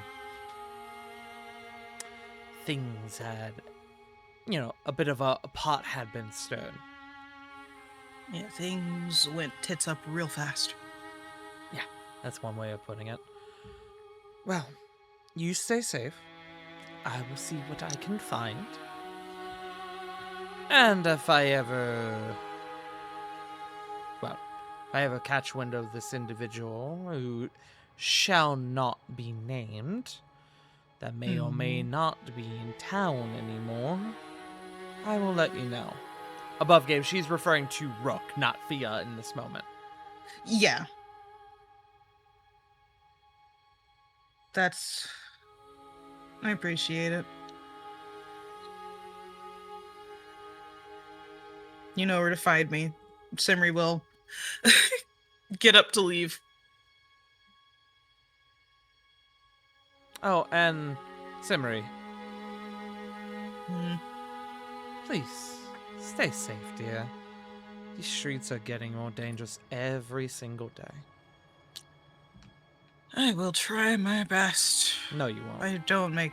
No.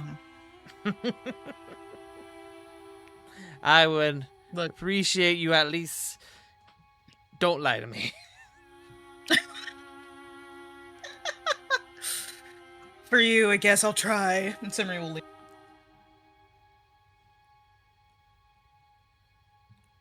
With that, Laura is going to be looking into things with Fia. And then you want to Where's do the chat. freak? I assume you inform Adder about the fact that Rook is no longer in town. Yes. That... like, if there is a conversation to be had there, there will be. He is Mhm. getting the 10 gold and an apology. Okay.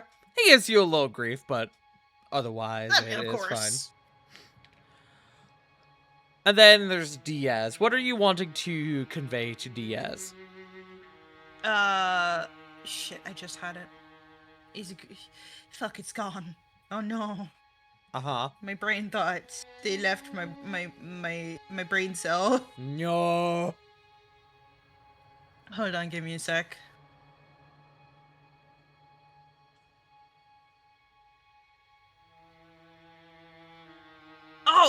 Yes, I remember. Other than, of course, the haha, shits be crazy, dude. Have 10 gold as an apology. Simri would specifically ask, by the way, I've been busy, obviously, as you're very aware of. Have you seen Q anywhere? Q, the tiefling. Yes? Yeah. Mm-hmm. He actually came by the other day, asked me a few questions. We had lunch, we talked longingly about our dreams and aspirations. No, he asked me a couple questions and he fucked off. Haven't seen him in a couple days. No, that sounds about right, actually. He's asking questions about the Archangels and some of their operations at the moment. More specifically, he was asking about, what's his fucking name? It's on the tip of my tongue. Simri's just looking at him like, give me literally anything. Alright, I was hoping you would, play the little game, but whatever.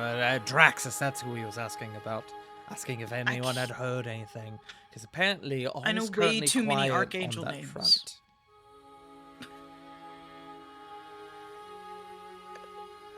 Okay. Also, I know way too many Archangel names just to guess which one it could have been. I literally just told you. Move on. Next. So wipes. I don't know what else to tell you. He was asking questions about Malachi, and that's all I've got. And I'm not a people person. I don't know why the hell he came to me and not Laura, but whatever. He doesn't know. I haven't been able to catch the motherfucker to tell him anything. And that's the other thing. How interesting that he was not only able to track me down a feat on its own, but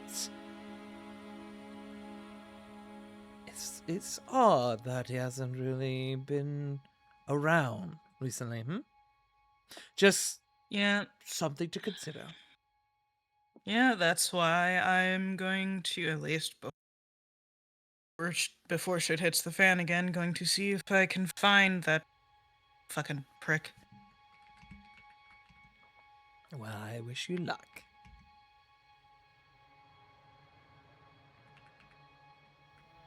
Thanks, and enjoy the 10 gold. I mean, I know you will. Darling, you know I will. Yeah. I would say keep your ears out, but you can't not do that. I'll see you later. Until next time. He kind of gives you a bit of a wave. Cheeky ass fucking wave. Simri's like, while I might not feel like killing him, I still want to jump off a bridge, so not an improvement. Alrighty. And if that is all for you, Simri, I believe this is a good moment as any to take a bio break, and when we come back, we'll talk about buying shit. How's that sound, gang? Hey! Shopping! Yippee! Shopping! Alrighty, friends. Thank you all for joining us so far. We'll be back in just a few minutes. Buh. We return. Yeah. Alrighty, friends. You know what time it is. Time for everyone's favorite game. What does everyone want to buy? I actually do have a question here first as we go into this bit of acquiescing of goods. Is everyone, for the sake of shopping things, are you guys together or are you just kind of buying your stuff separately? I kind of thought we were getting our shit separately just because we were out doing our own things throughout the session too. It does not matter to me. Tales I of just want to Bossing confirm. Say. Ah, yes. Oh, yeah. There is no shopping and busing, say. No. There is no Rook in Blackwall. No. Smile. Okay, so it sounds like you guys are staying separate and buying your stuff. Mm-hmm. Go away. I'm not hearing any no's. That's fine, I think.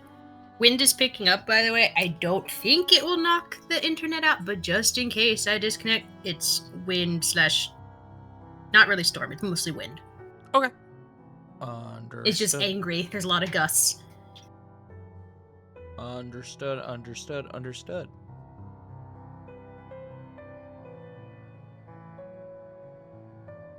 Okay. Then I'll just go down one at a time. And obviously we can kind of do this as a group all together or whatever. It don't matter to me. This is kind of just an open table discussion at the moment. But I'll go from the top down. Bun. I just need potions. You just need That's literally potions. it. What kind of potions are you looking to get? Lesser healing. Lesser healing. Two Okay. of them would be 100. 2 would be... I believe 2 would be 50. I'm double checking.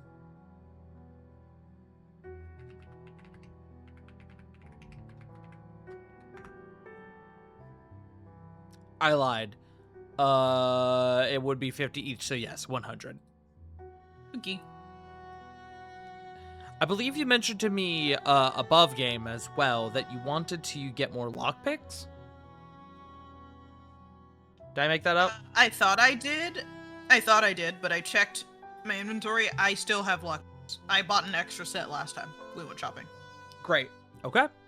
Yeah, you're able to acquire health potions with no issue. That was it for me. Excellent. And if there is any sort of shop that you guys are wanting to peruse about and, look into, just let me know. I gave you guys recently a bit more of an expanded shop, a slightly expanded shop list for the purposes of this, if you guys wish to investigate into that at all. But otherwise, just let me know what you want. Copper. I actually have a fair bit to buy. Okay. So, the first thing I want to do, and I guess I would do this at the same time, is I'd like to return my library books. Okay. It is at the same building. Excellent. Okay.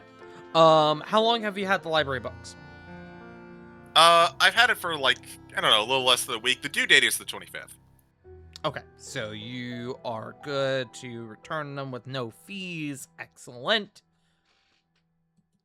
I will also scope out the magic item shop. Runes I'm and not looking for reliquaries. anything in particular, but you know me, I love information.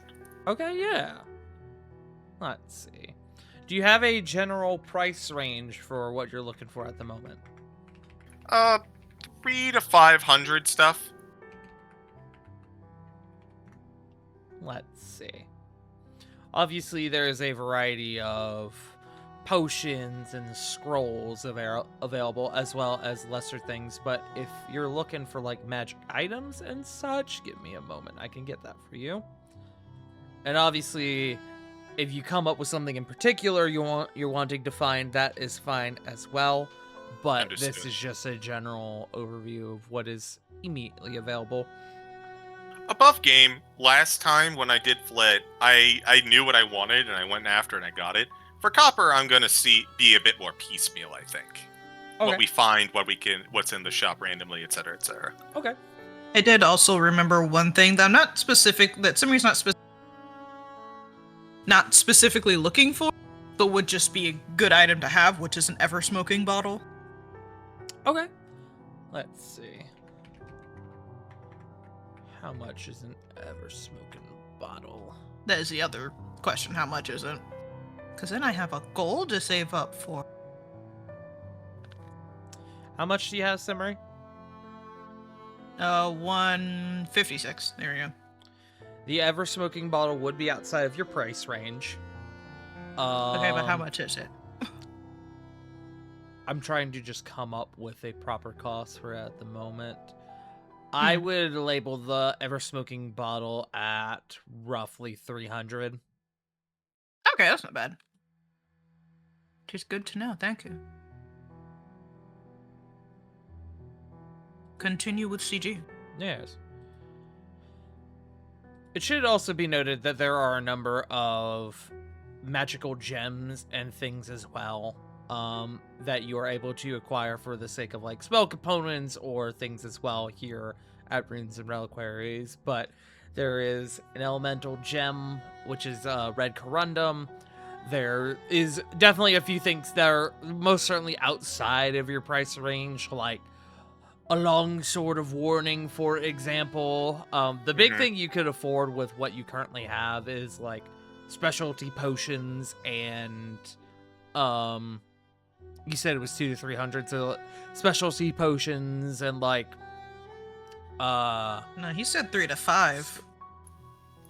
3 to 5. That would Yeah. Okay. That would make a difference. Just kind of looking, and I'm seeing all these things. I'm like, that's expensive. That's too expensive. That's too expensive. That's fine if he doesn't have much in stock. Like I said, I'm just window shopping right now. Yeah, absolutely. I'm trying to find, in truth, I'm trying to find my Google Doc I have. Hold on. Because I had a Google Doc that I was using as a reference for a lot of these prices, and now I can't find it.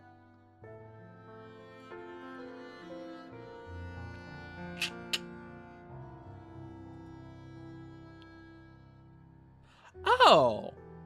Well, ain't that fucking handy. This is what I'll go with for right now. Okay. Turns out, in the 2024 Magic Item list, they actually have a lot of the prices included in with the item. Thank goodness. That's a pleasant change. Do you want a staff of flowers? No, thank you. Let's see. Things that I think would probably pique some interest in copper would be an alchemy jug, an arcane battery, a staff of flowers, a bag of tricks. Let's see. There is a cloak of protection. That would run you 500. Okay. I think I'll probably... I don't want to get to 500 if needed. You could always haggle.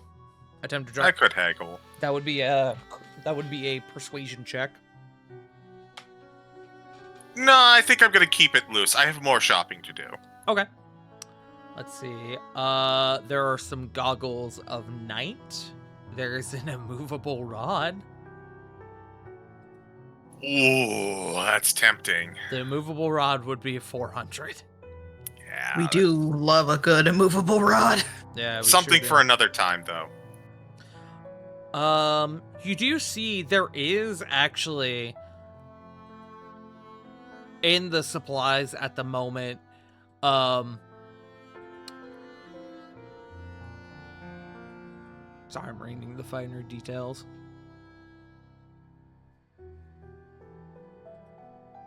Ramon would inform you that he was looking to likely take it to one of the local smiths to sell. There is a silvered sickle here within the shop. Huh. Interesting.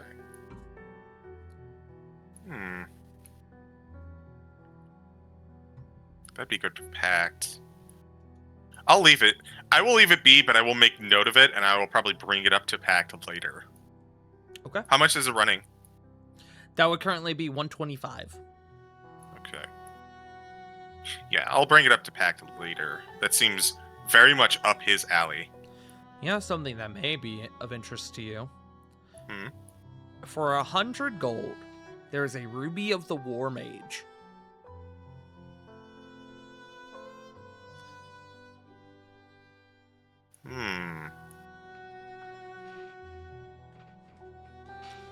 If not for you, it may be beneficial for someone else within your party.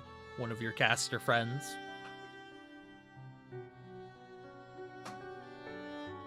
How much is that running? That is 100 gold.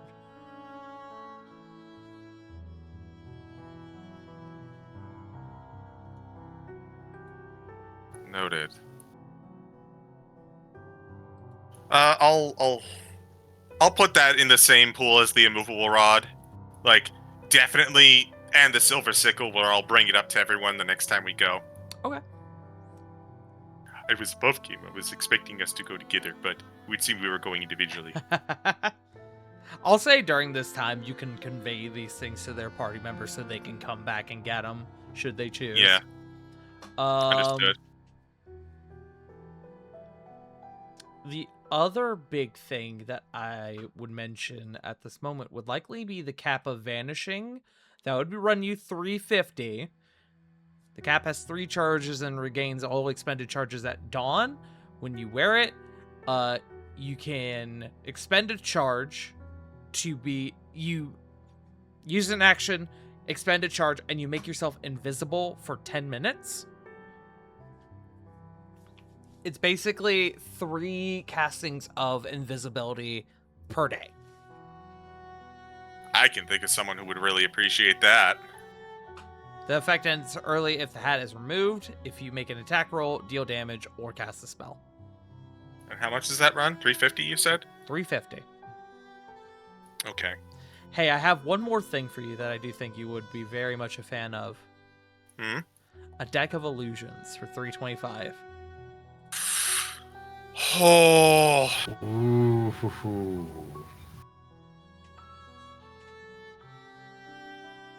If you want to think on it, you can always come back. I'd like to attempt to haggle if possible. Sure. Competing persuasion checks.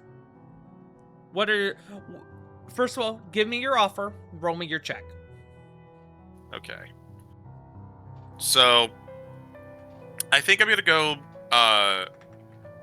325, you said? I'm gonna go for, I think 275 would be a reasonable offer. Okay. And you wanted the reasoning? No, your persuasion check. Alright. 18. 18. He did not roll that high. That's a pretty significant margin. He will accept the 275. Alright. I will pick that up immediately. Another tool in my kit, yes. But that is most of my personal funds, so some of my other dalliances are probably going to be hit. That'll be my one big pickup, though. So I won't have the funds to really get anything else. If you want to come back to me, that's fine. But I do have a couple of the places I was thinking about poking my head into. Okay. We can go ahead and do that while I have you. Where else are you wanting to Okay. go? I would And like just- to... Go ahead. Just to put it out there, of course, Simri is there, but Nutters. I actually want to visit the Artificers and Powdersmiths. Vulcan Arms. Okay. I'm so glad you did this. You're welcome. oh god, As the two of you are walking in, someone is walking out and nearly walks into the two of you as they're calling up. Yeah, I really appreciate it. Fuck. What the? Oh. And you look and you see a familiar red tiefling. Wow, yes! Yes! Fate finds you again, What's up, Twinkus Maximus? As you bump into the one, the only Q. Hot, Ari. Most notable thing about Q in this moment, he has a new hand. A new prosthetic hand. He's got a hand up in the business? Oh my god. A second hand compared to the last time we saw him. Mm-hmm. from the hand that Didn't he was mention missing. Didn't he mention that he was going to get a prosthetic? He got one from the doctor last time, so this is the This is upgraded version. This is a proper clockwork, like, functional hand, not just like Gotcha. the like basic placeholder that he was given to by Dr. Chaplin. Mm-hmm. Are you following me? Yeah, I'm following you. Simri says the I fucking most knew it. sarcasm ever. He says it completely serious. Completely serious. I fucking knew it. What do you want? Huh? Far You be want, it you want from- some of this? And he wiggles his new clockwork thingies in your face. Ooh. That's right. I got science on my side now, bitches. You better watch out. It's a great upgrade. I didn't even say a thing yet. Copper, you're not sure if he even knows that you're there. I guess at this point I'm just gonna see the two exchanging looks. I'm just gonna like, I think I'm going to go inside and do my shopping now. Simri just responds, yeah, just go do that. Yeah, you go do that, little man. But hey, I'm the only one who can call him little man. Oh, my bad. Fuck. I heard that earlier. If you called me a lizard, I would have to kill you. No, I was You going would to have say to kill little you. kobold, but then I realized that people done. You know what? Fuck you. Fuck both of you. He's gonna storm off. No. Did you have more for Q? You can stop him. Yeah, Simri will stop him. Doing her best not to laugh. As I take a moment to calm down, because that's the exact chaos that I expected to meet him in. Mhm. Good God. No, I'm not following you, man. What made you think that? When I asked you if you were following me and you said yes. Crazy, I know. Sarcasm exists. Mm-hmm. If That's I what was Stalker following would- you would have found That's me. exactly what a stalker would say. Why are you so paranoid? Are you good? Oh, I don't know, because I nearly fucking died, had my hand cut off, and then there was a fucking serial killer roaming around town. You tell me. I mean, I had direct contact with said serial killer, and I'm doing fine, so I don't know, maybe up your game? Get better, nerd. That was in character, Shrug. by the way. He laughs like in your face. Yeah, I don't believe that for a fucking second, sweetheart. Well, maybe talk to companion Leith, and you'll see the brand he has on his chest. Unimportant. Is that... Hold on. And you see he thinks... Is that the fishy one? Yes.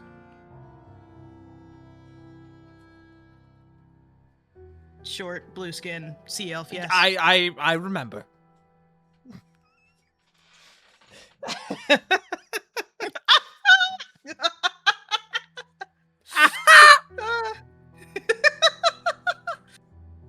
But no,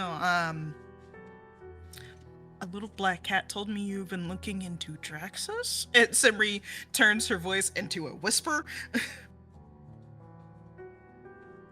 Oh, so now you're asking around about me. Awfully suspicious.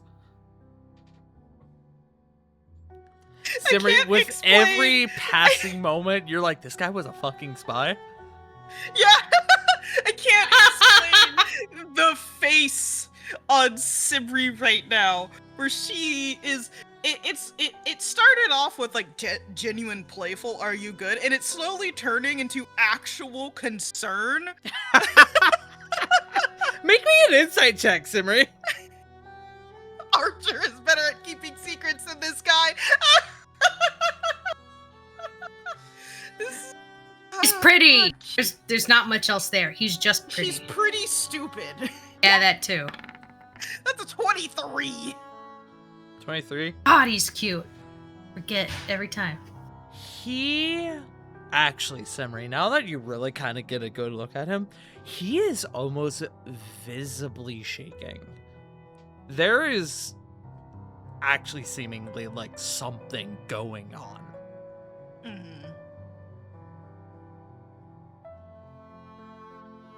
Semri, he'll watch Semri's eyebrows, which are normally furrow even more. Jokes and shenanigans aside, do you Semri's trying to find the right word to genuinely ask him if he's okay, but she doesn't want to use those words. It's not going to, like, get the answer she wants. He's like on the edge of his seat. He's like nodding like, am I? Are you in trouble? Do you need help? You're shaking right now, Q.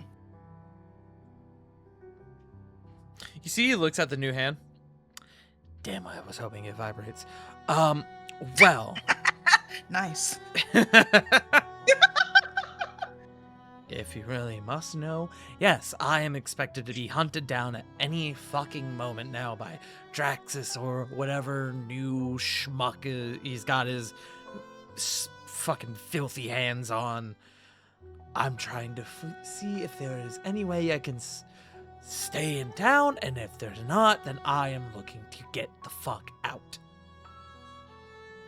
Yes, punk. My thoughts exactly. No, the last person that got killed, so maybe not. Because currently I'm in a state of limbo where I don't know if he knows I'm good, or if he knows I'm good and he just doesn't care, or if he's actively looking for me. I don't fucking know. So it's been a crazy last few fucking days, you know? And I guess you could say I'm weighing my options. Next question. Have you heard that someone's coming after you?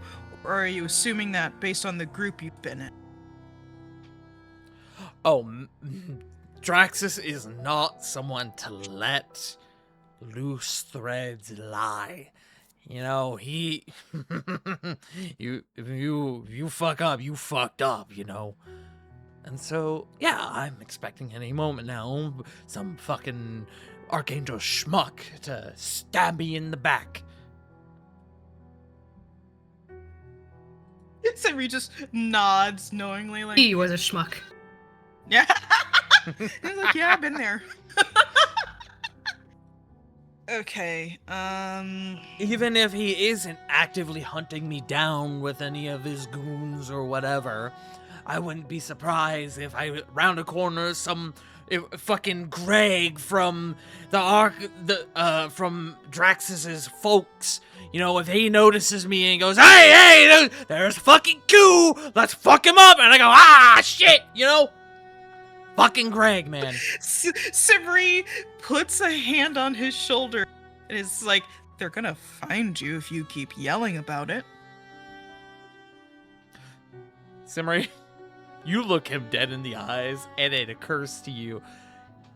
You see the arteries and the veins and the blood vessels. This man has not slept. Oh my Ew. god. Okay. I can't believe I'm actually doing this. When was the last time you slept about or to ate? kiss me? Oh. No. What? I don't know you like that. I don't know, you're all up in my grill, yo. Answer the fucking question. What was the question? Repeat it. Sorry, I got lost in your eyes. Fucking jeez. This man has like no fucking shame and no fucking filter. It's a lethal He's combination. gone!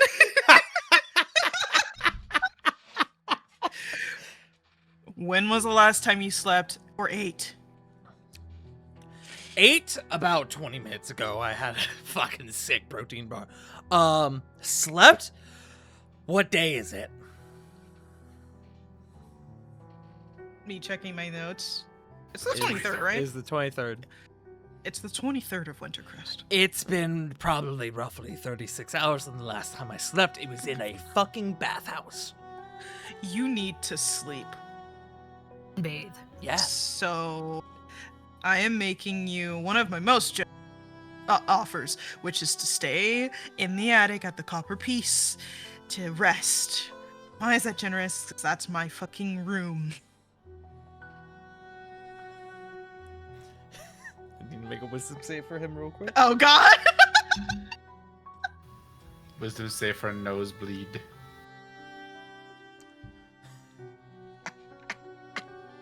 Oh no, did he fail? That's a natural 1. I love it. Buddy. I love it so See much. if he could keep himself from saying what he was about to say, Oh no. which was, well, far be it from me to have an attractive woman invite me into her bed. Shit. Hey, what do you want me to roll to knock him out? You can just make an attack roll if you want. Yeah.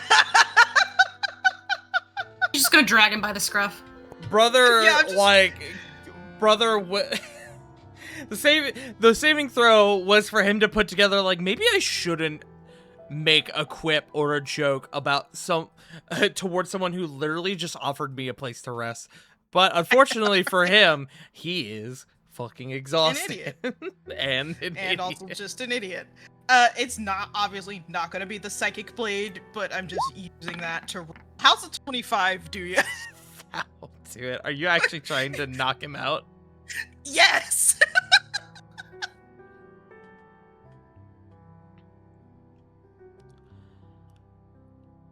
Her You hand is still on his shoulder. how do you want to do this? I'm sure Simri is very aware of pressure points, at least the ones in the neck. She's just gonna be like, shut up. This is going to. You hit see, one of the pressure points. his knees begin to buckle, his eyes roll in the back of his head. Good night. Night. Simri is going to do her best to hoist Good news, him. he got his sleep. Yeah. he's Left, getting right, his good sleep. night. Simri's going to do her best to hoist him either onto her shoulder or onto her back. She's going to walk into the shop and be like, I'll be back, Popper. You see this the motherfucker needs shopkeep sleep. with a fucking pipe watching this whole event. Copper, the moment you walked in, the shopkeep was like, no, hold on, I'm watching this. Hold on, everyone, shut up. My show is on. My show show is is on. Speaking of, let us get into the shopkeep as you entered the Vulcan Arms and you come face to face with Yelana Shiragoth, artificer and powdersmith of Vulcan Arms.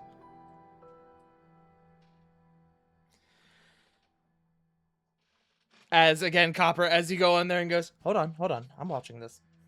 And she takes a huff of her pipe. As you poke your head in Simri, and she goes, good show, dear. Thanks, I try my best. Gotta take him back to the copper piece. So. Oh, wonderful. Glad that I made that decision with my establishment. Oh yeah, you're welcome. Gladly, you did that with someone else, so you know. And Simri will leave. You hear Yolanda go, ooh, spicy. Honestly, I'll take that. She's been in a mood recently. As Simri leaves, Yolanda says to you, Copper, I don't know. I think Potiphar was into him.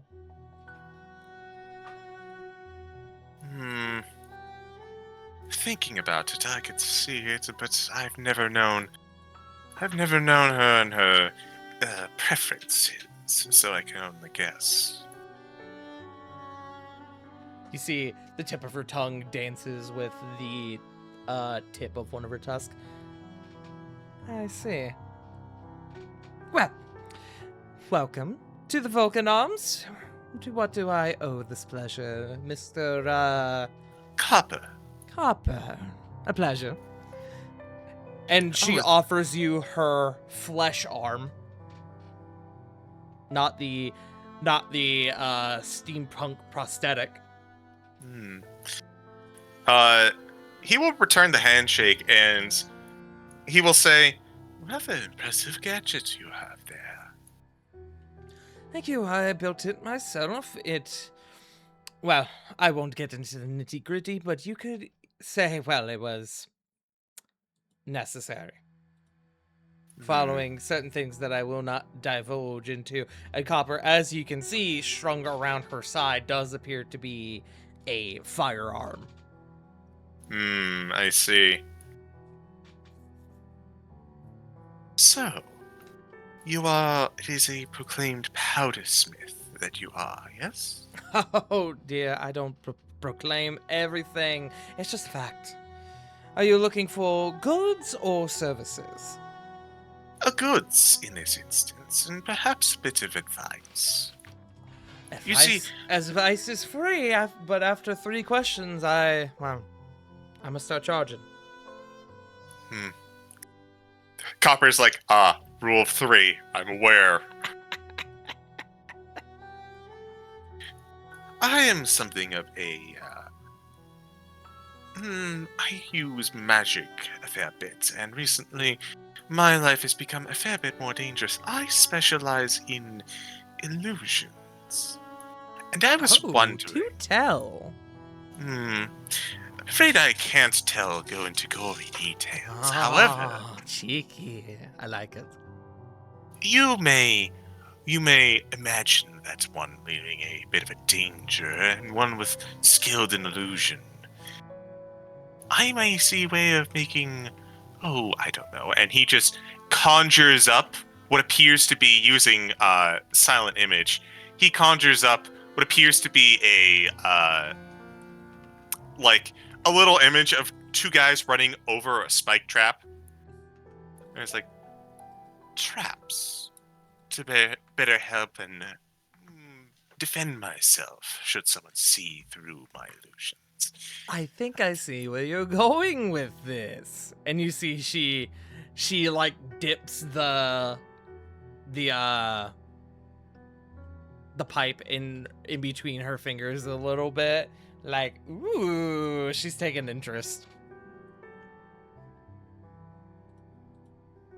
Perhaps something that, I don't know, upon contact or placed in such a poor way would lead to a rather explosive results.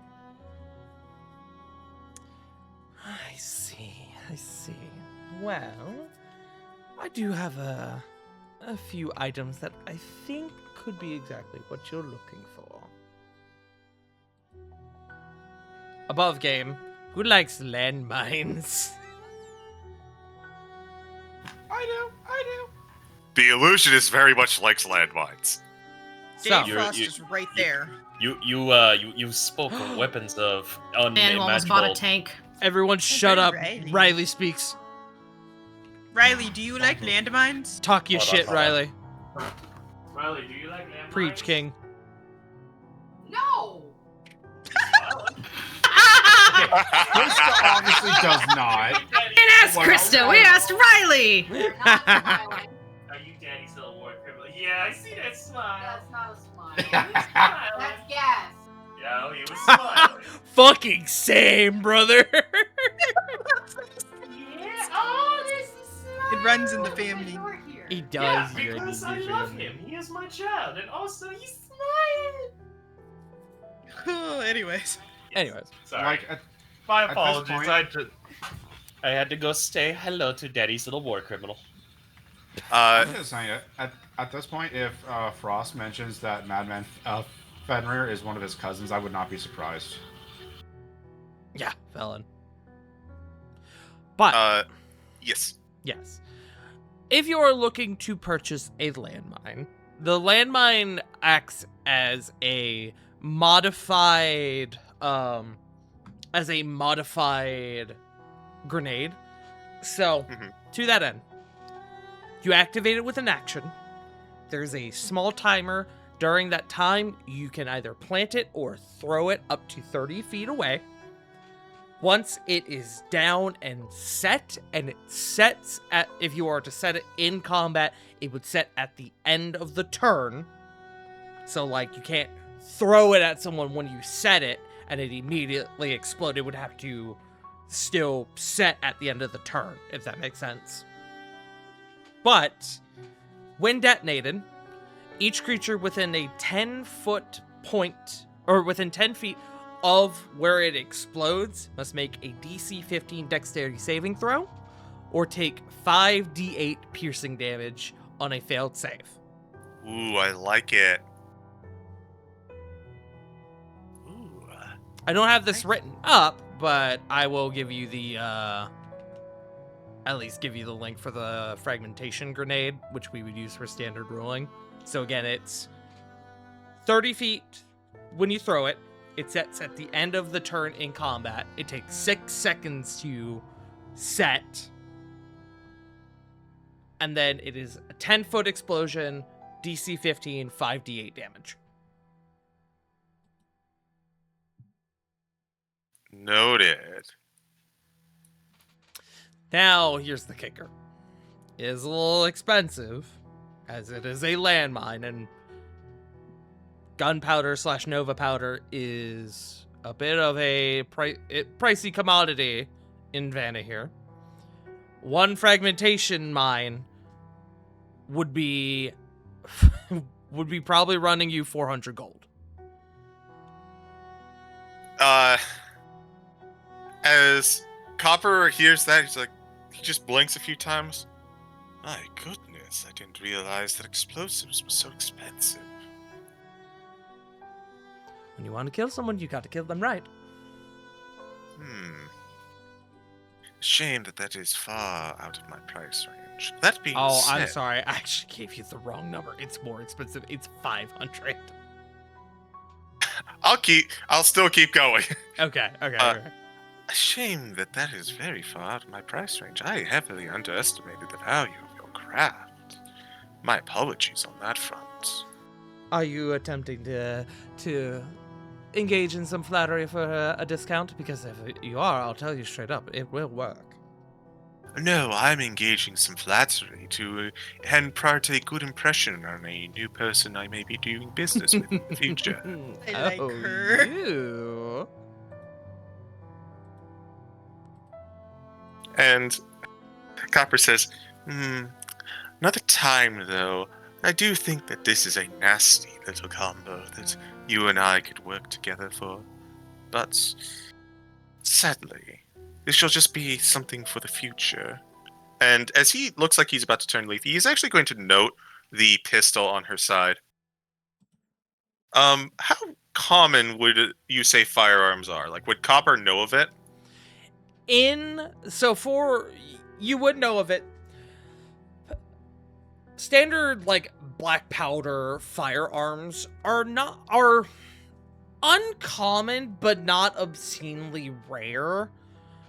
But a specialized custom firearm, like what you are currently looking at, that is something that can be only crafted by an expert, of which, in this circumstance, in Blackwall, there is probably roughly 3 public artificers / powdersmiths available. And Blackwall is a major city. So, understood. Pretty rare. That is At least up here in the sticks. It is a rather impressive item you have on your hip there. Self-made? It is, and it's not for sale. But I respect the hustle. Oh, I wasn't planning on purchasing it, but I was curious if you had more, let's say, commercial versions.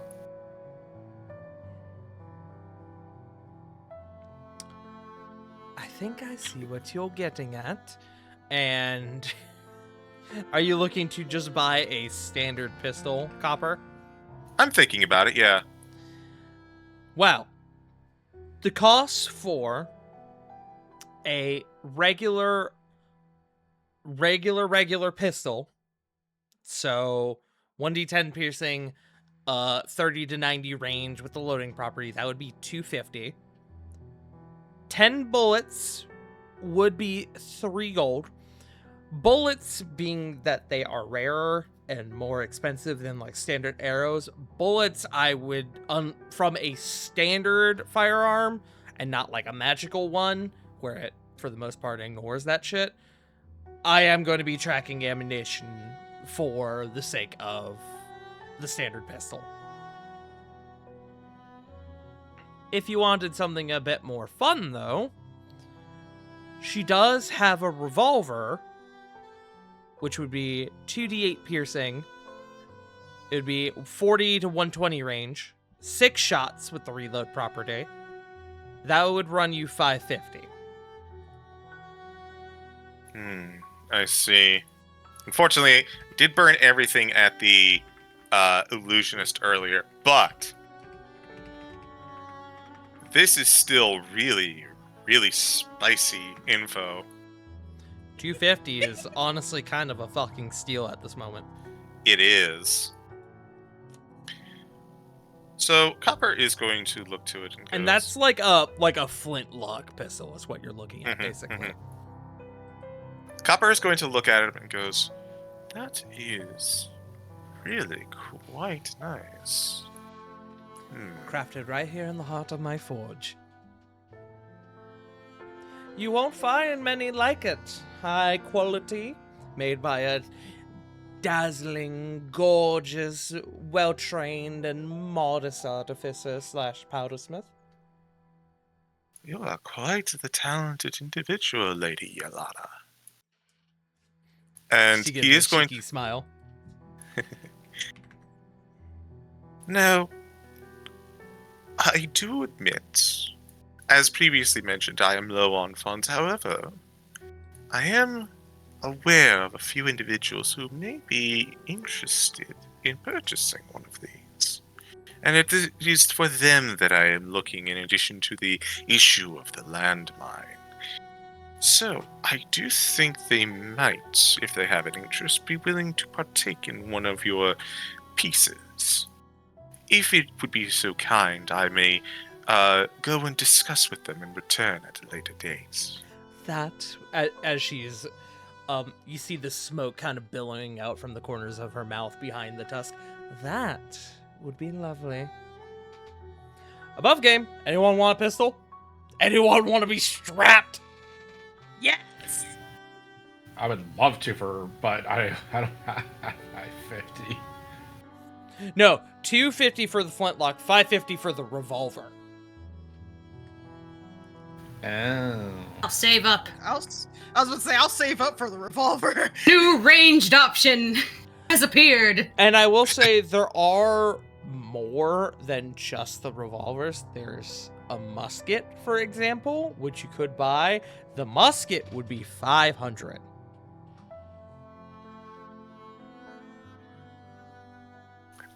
And Copper is going to start making his way towards the door, but he is going to say to Yolana, if you are so inclined, my new acquaintance, I run a small business down closer to the docks. It is called the Copper Piece, not really as impressive as all the wares you see in here, but it is a bits and bobs, odds and ends kind of place. You may find something that you thought unavailable one day, and it may be gone the next. If you feel so inclined to visit, please do. But May I ask you a quick question before Absolutely. you continue? Did you name your shop after yourself? it was more of a rebranding, if I'm going to be completely honest. I love But it seems- it. If I find myself in that part of town, I'll make sure to stop on by. He will give a slight bow, and will say, well then, till next we merchants cross paths in the tumultuous waters of the mercantile industry.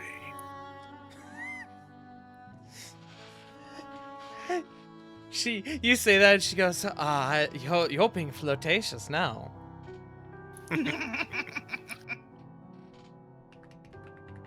he is going to let her have the last word. He's going to just give her a respectful nod and depart. Excellent. All right. All right. Excellent, excellent, excellent. So there was one last place I wanted to visit, for kind of a similar reason, admittedly. But again, if anyone else would like to go or jump in, I was thinking of visiting the Alchemist and their unnamed store. Yes. So, I have a question. I have an answer. How far away is the Silver Lantern Inn from the Copper Piece? The Silver Lantern Inn from the Copper Piece is actually pretty close. It's genuinely like maybe a 10-minute walk. The Copper Piece Awesome. actually has a pretty good location, being that it's close to the Central Plaza, which houses the Silver Lantern Inn. Awesome, because I have a thing I need to do. Also, because Simri is just literally going to drop Q and then connect with Bulk, because the Silver Lantern Inn is within a mile. If he's there, actually. I mean, I would assume Bulk would be there. We'll say for this, Bulk is there, yeah. Yeah. And Bulk, you just I want hear in your to head, confirm real quick. Where are you taking Q? You did cut out. Are you taking him to the Copper Piece or the Silver Lantern? the Copper Piece. Okay, The Copper okay. Piece. Bulk, you feel that weird connection in the back of your head, and you just hear Simri go, I'm dropping off an unconscious Q at the Copper Piece in the attic. I currently need to return to Copper because we're out doing some shopping. Could you watch him for me until we're back? You just... Simmer, you're just hearing over your shoulder.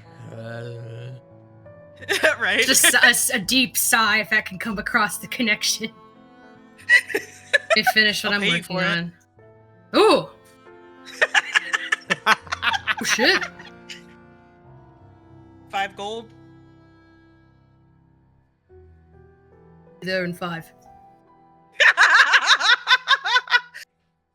Bulk bulldozes down the streets of Blackwall.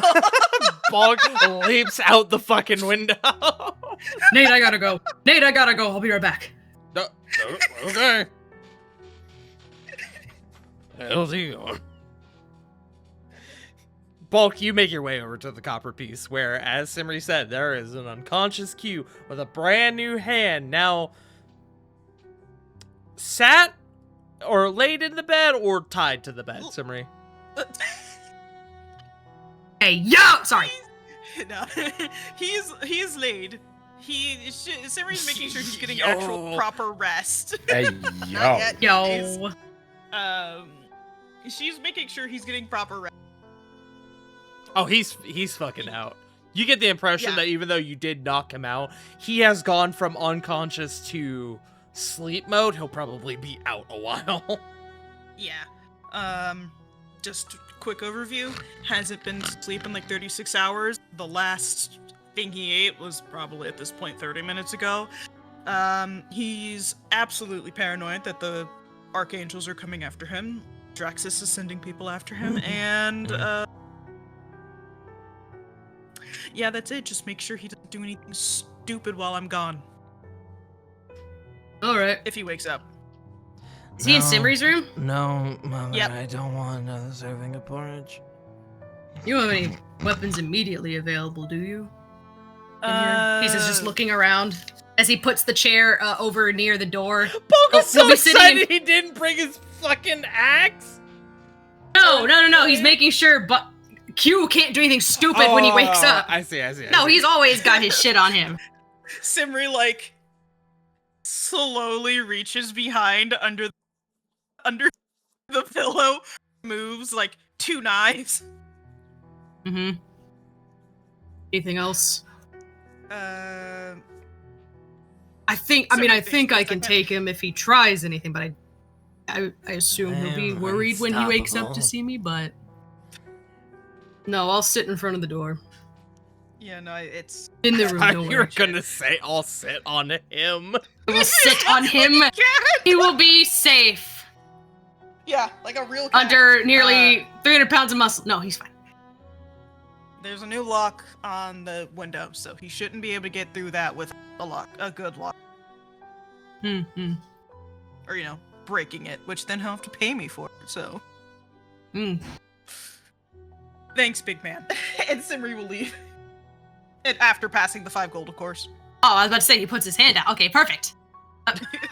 You Works for suddenly me. have You're getting paid the for 5 this, right? gold in your hand. Yeah, you don't remember when you stuck your hand out, but there is the 5 gold in there. You don't remember when it hit your hand. Works for me. As she leaves, he'll set the chair in front of the door. And I make my way back to Copper. Okay. You reconvene with Copper at the Alchemist, which, as previously mentioned, the Alchemist that you are about to enter, the shop is not, it doesn't have a big grandiose title or anything. The shop is simply marked with a little sign that hangs above the door that has a potion bottle, like a steaming potion bottle or a bubbling potion bottle above it. And as you two enter, you are blasted by the smell of incense and vapors. There is practically a fog in this chamber as the two of you enter. And over off way in the back, there is a rather large cauldron that seems to be bubbling, and stood in front of it is what appears to be a humanoid woman who is waving what looks like a massive censer on the end of a rod. It almost looks like in terms of weapons, it almost looks like an impromptu mace. But it is just leaking out this green smoke or haze. And you hear what sounds like a voice underneath the mask. With you in a moment. Simri has placed her tail over her nose so she could breathe. She got bombarded with scents when we walked in. Really catches you off guard.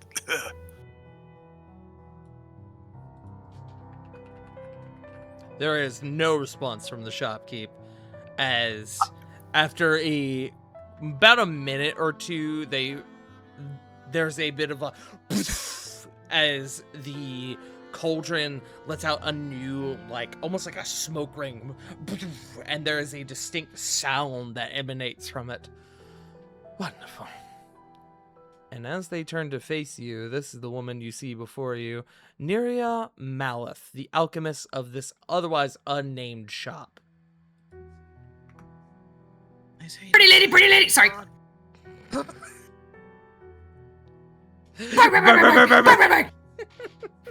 Fucking get the hose or something, Jesus. No! You cannot hold me back! I am the hoe. And she just looks at the two of you expectantly. Yes? Good evening. My name is, good day. It's not evening. Good day. My name is Copper, and I came to perhaps see some of your wares.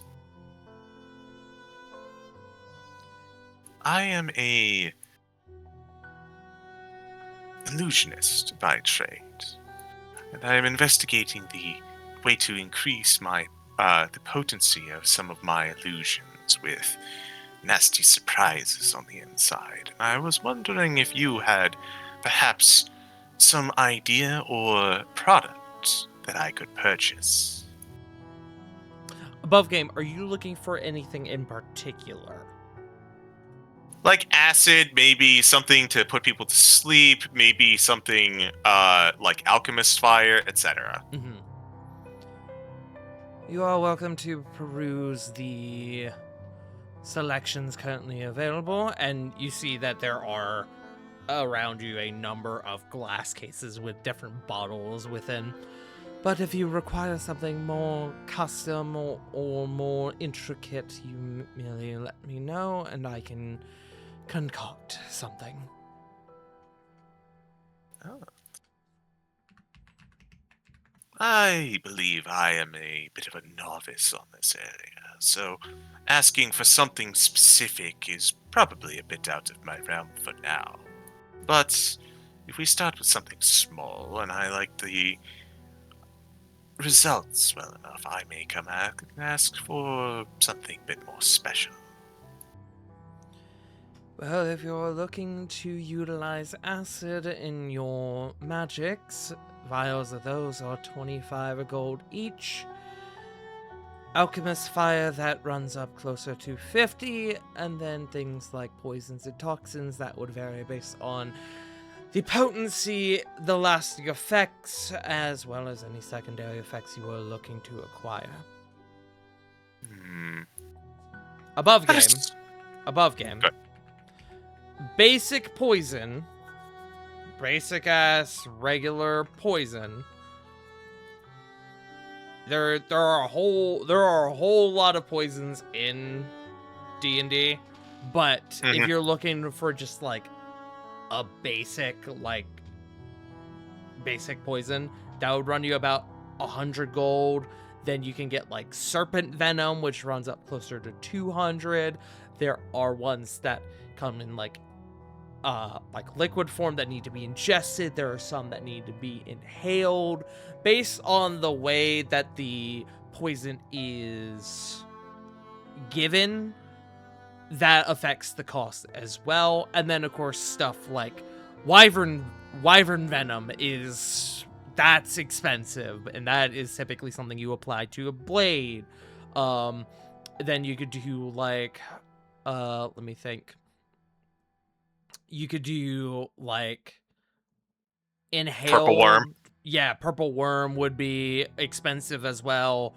Burnt like poison that you burn and turn into a gas would be more expensive than like standard poison. It fully depends on what you're looking for as far as price goes. Understood. But there is a rather significant selection as to what you can get here. Copper will take note of the sheer variety of stuff, and then look at his purse pocket and just be like, baby steps. He'd like to pick up a vial of acid. Real quick, I'm just gonna link just like to the general poisons page here for 5e, just so you can have stuff for like reference. Gotcha. Not all of this would be running by the same name, so like Malice would likely go by a different name, but Malice is one that is inhaled, and when it lasts an hour, and when the creature is affected by it, they are also blinded, for example. Gotcha. There's a couple good options here, but for now, I think we'll just stick with a vial of acid. Okay, just the one? Just the one. Just Okay. this trial run. Okay. She goes over and notably unlocks the cabinet that has it in it and hands you the vial. Feel free to just leave the money on the counter. I'd rather not take coinage while I'm in the midst of working. As you can see, her gloves are covered in all sorts of material that can only be imagined. Only be speculated as to its origin. Very well. Far be it from me to interrupt you in your... And kind of looks around at very delicate work. I shall leave the money on the counter. And he kind of thinks for a second. What should I call this establishment? Should I tell it about it to others? You may simply refer to it as the Alchemy Shop on 5th Street. Simple and to the point, then. Not much Or for if flair. you would rather a sense of personalization, and you can hear her, she just sounds tired. Not necessarily aggravated, but just like, ugh. You can refer to me by name. Neria Malith. That, I think, is perfectly fine. And Copper looks like... Semra, you'll see as Copper's, like, thinks about giving the song a dance, and they're just like, this is not the right person nor the right time for come by my store. That's like 2 or 3 visits away. But he is going to take the vial of acid, and he is going to say, thank you very much, Lady Neria. She I ran blinks. to the bathroom. How much was that? The vial of acid is 25. Okay. Simari, is there anything anyone here is wanting to get while discussions with Neria take place? I know not everyone's here, but... Nope. Okay. I do. I would like to make a sleight of hand into Copper's pocket, though. The 25 gold that he just spent. Okay. I guess I'll try and perceive it. That was almost bad. 17. Ah, You Just just barely barely. noticed. What are you attempting go. to do, Sinri? I was just gonna give Copper back the 25 he spent. If Copper would like to make an insight. Sure, I'll make that insight. As you go to put the money back, you feel a tap tap on your ankle. Jesus. 24, yeah. Simri doesn't even have to say it. This is her way of repaying you for the things that you bought her and just the past couple weeks in general. You just feel like a tap tap on your ankle as you almost make the money in. Back. And Copper just looks up at you, and with that successful insight, just gives a wry but maybe a bit more gentle smile. And he'll start walking away knowingly. I know what you did. I know what you are. And I can prove it. Alright, friends. Get crossed as a thing. I believe. Yes, that was the end of Copper's shopping. Excellent. Does anyone else have any shoppings they would like to complete in this moment while we are discussing? Does anyone have any materials or objects? Potions! Or potions. You're looking for potions. Yeah. What kind of Yeah. potions are you looking for? Kind of health potions you got? Preferably not the standard. Something above that. Okay. If you're looking to get something above that, greater healing would be 100 each. And then you would be looking to get all the way up to superior, which would be roughly 500 each. 400 to 500 depending on where you What was go. below the superior? Greater? Greater, so it goes standard, greater, superior, supreme. Missed how much the greater was. Sorry. The greater would be roughly 100 to 150 based on where you go. Okay. But 2 graders would be nice. yeah, for this I'm gonna just say it's 100 while we're chatting about it. So 2 greater and a standard for bot, please. Okay. So that would run you 250. And I'll let that that deal ride for anyone else who wants to get that. Pack would just do 3 basic. Okay. Anyone else looking to get potions? Yes. The greater Lace wants to 44 get plus 4? to- Sorry. Lace wants to just get 2 normal health potions.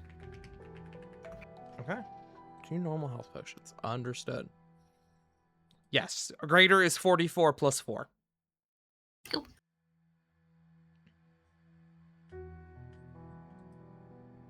Okay.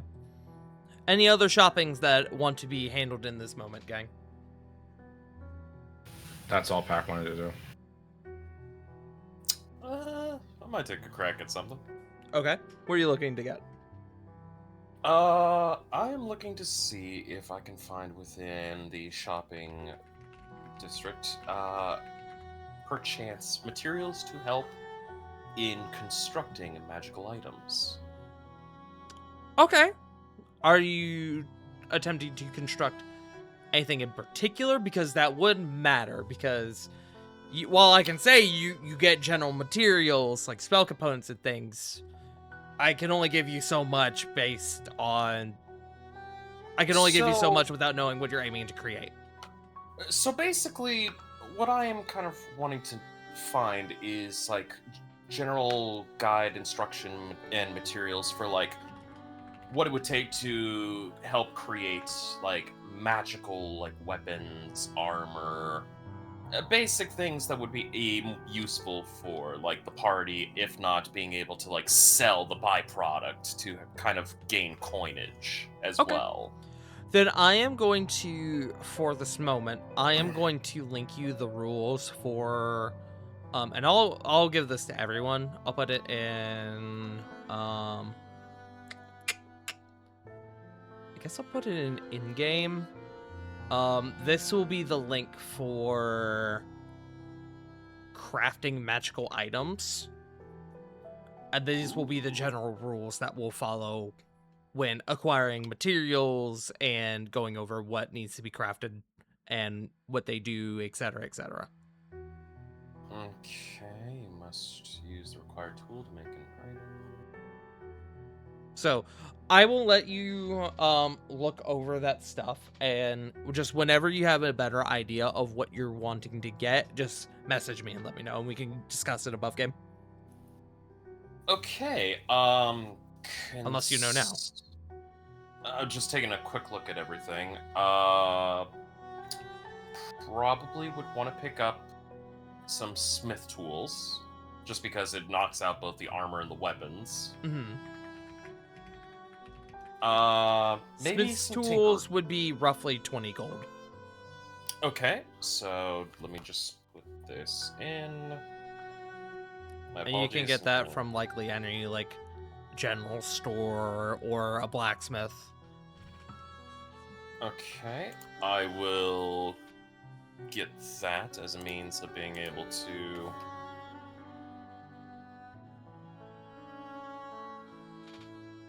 So I'll pick up some smithing tools. I would also like to pick up some leatherworkers tools, just because some kinds of armor I don't need smithing for. Mm-hmm. That would be roughly 5 gold.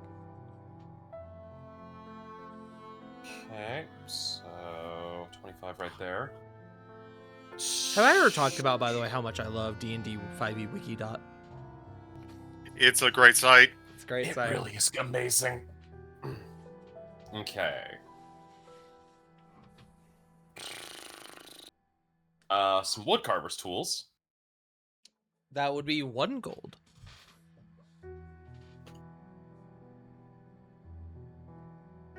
Okay. Solomon's walking out of Tinkerer's the tools. shop. Solomon's walking out with the shop with fucking, like, just kit over kit over kit. Sorry. No, that's fine. Tinkerer's tools, that would be 50. Okay, minus 50. Okay, that's not bad for the... Here. I'm gonna do you a favor. I'm gonna link you the tools thing as well. It's all good. So you have a good idea as to what you're looking at here. Ah, okay.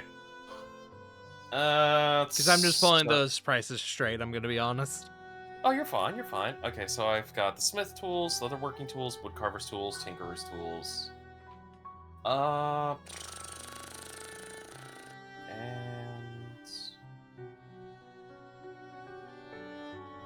You know what? I'll pick... What would a jeweler's toolkit run me?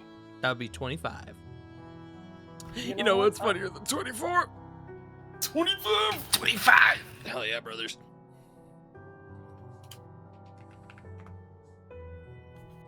Alright. And there is one item I would like to try looking up for. Okay. So, I know that with all this, I now have the tools, but I do believe I need to train myself to become proficient within them.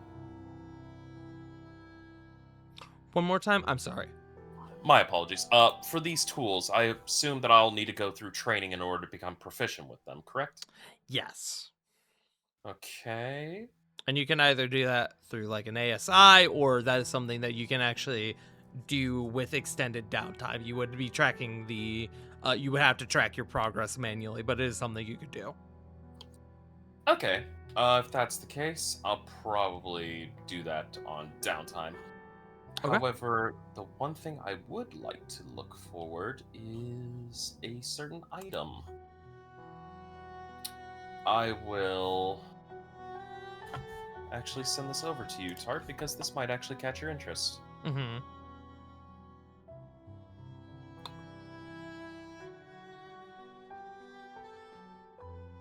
Alright, let's do this.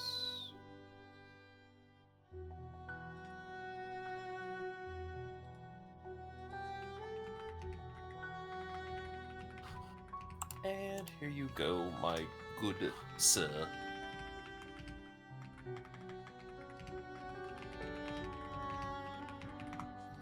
Let me take a look at this. Oh. That's what you're looking to start crafting? I'm actually looking to see if this item is currently available in the shops. Oh, I see. Let's see.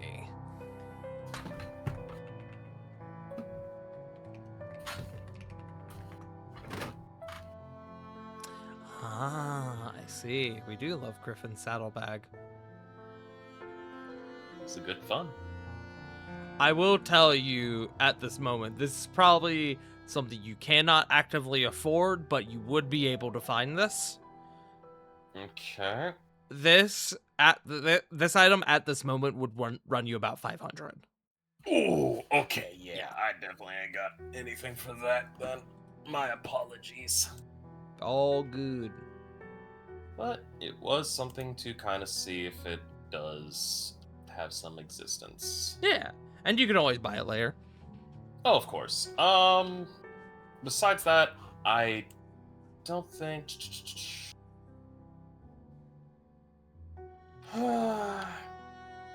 Yeah, the only thing I could think of is if there's anything else that I would need for any of the tools that would help with kind of learning just them quickly.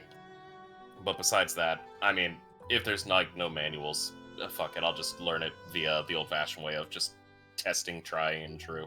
Mm-hmm. Yeah, fuck around and find out. Correct. Exactly. Nothing can go wrong. Alrighty, friends. With that, do we have any other business you guys want to handle on this in-game day? You have a Q who is currently hanging out at the moment. Q is going to be sleeping for the foreseeable however longs because I have stuff. I have stuff.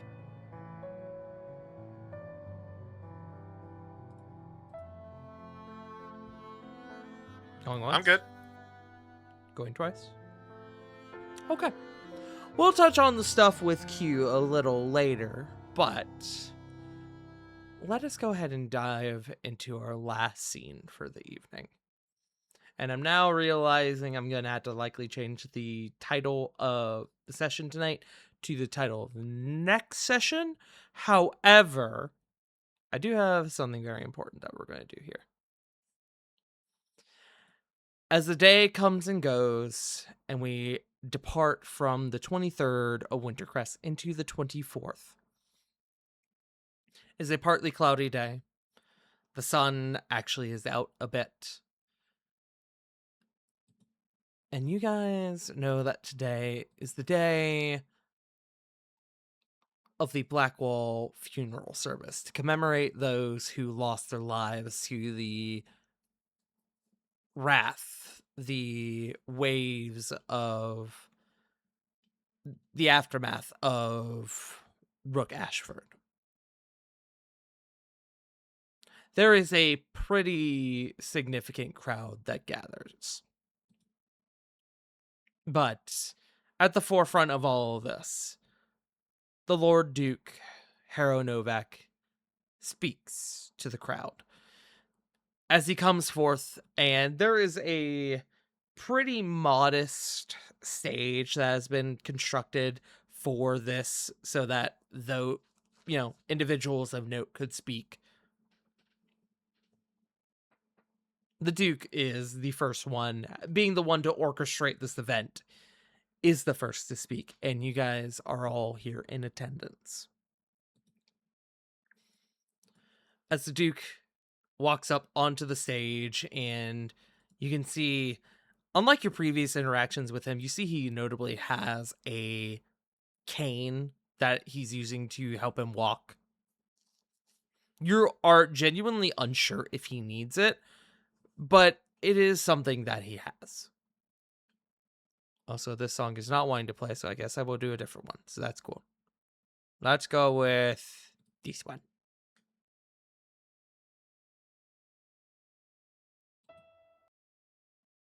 That's not the one I wanted. Hold on. I stopped it real quick. This is the one I wanted.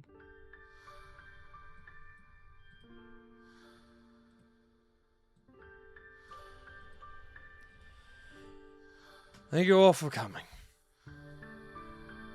I truly wish that none of you had to be standing here right now. That I could take the pain that you are currently feeling.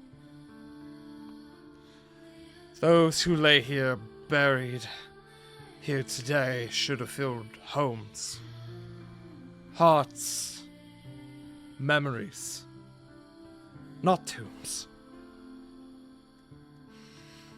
Today is a day of remembrance. To remember those lost in the rampage of a vile individual. Among those that were lost, those who are here today, members of the Black Watch, who valiantly fly the banner of the city. Members of the Dawn Creed, who each and every day give life and limb to protect us from unspeakable things. Spouses, parents, children, each and all people who lived ordinary lives, who had no right to be met with such ire, such venom. Every single one of them is one of us. I wish that I could bring them back. The city is worse without them. But we, those who remain, we have an oath to remember them fondly. And so we shall. For that is our duty. For that is what we are.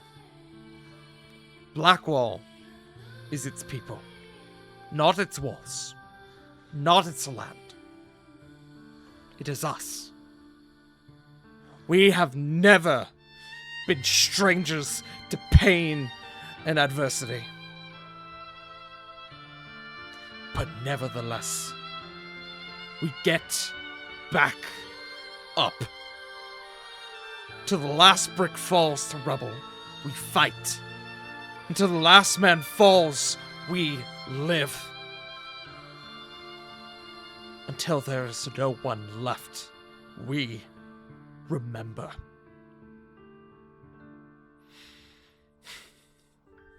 This is not a day of dread.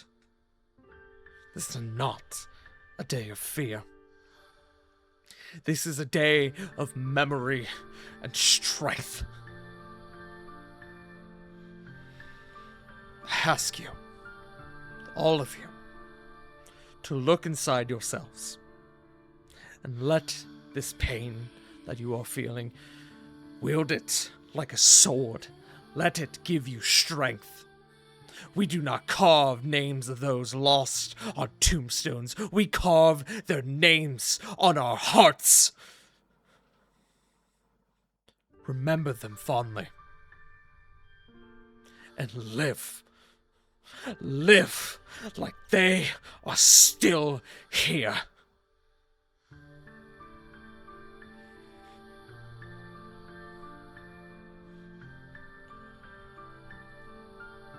And on that note, my friends, that is where we are going to end for tonight. Aw, No, I don't believe you. Time has gone by too fast. Yeah. Well, Fuck. now that I've warmed you all up just to kick you back down again. No, my care. It was misplaced. We spent like 20 minutes like on a dollhouse bit. I think we have deserved a little bit of solemn. Yeah. But with that, my friends, thank you all for joining us tonight.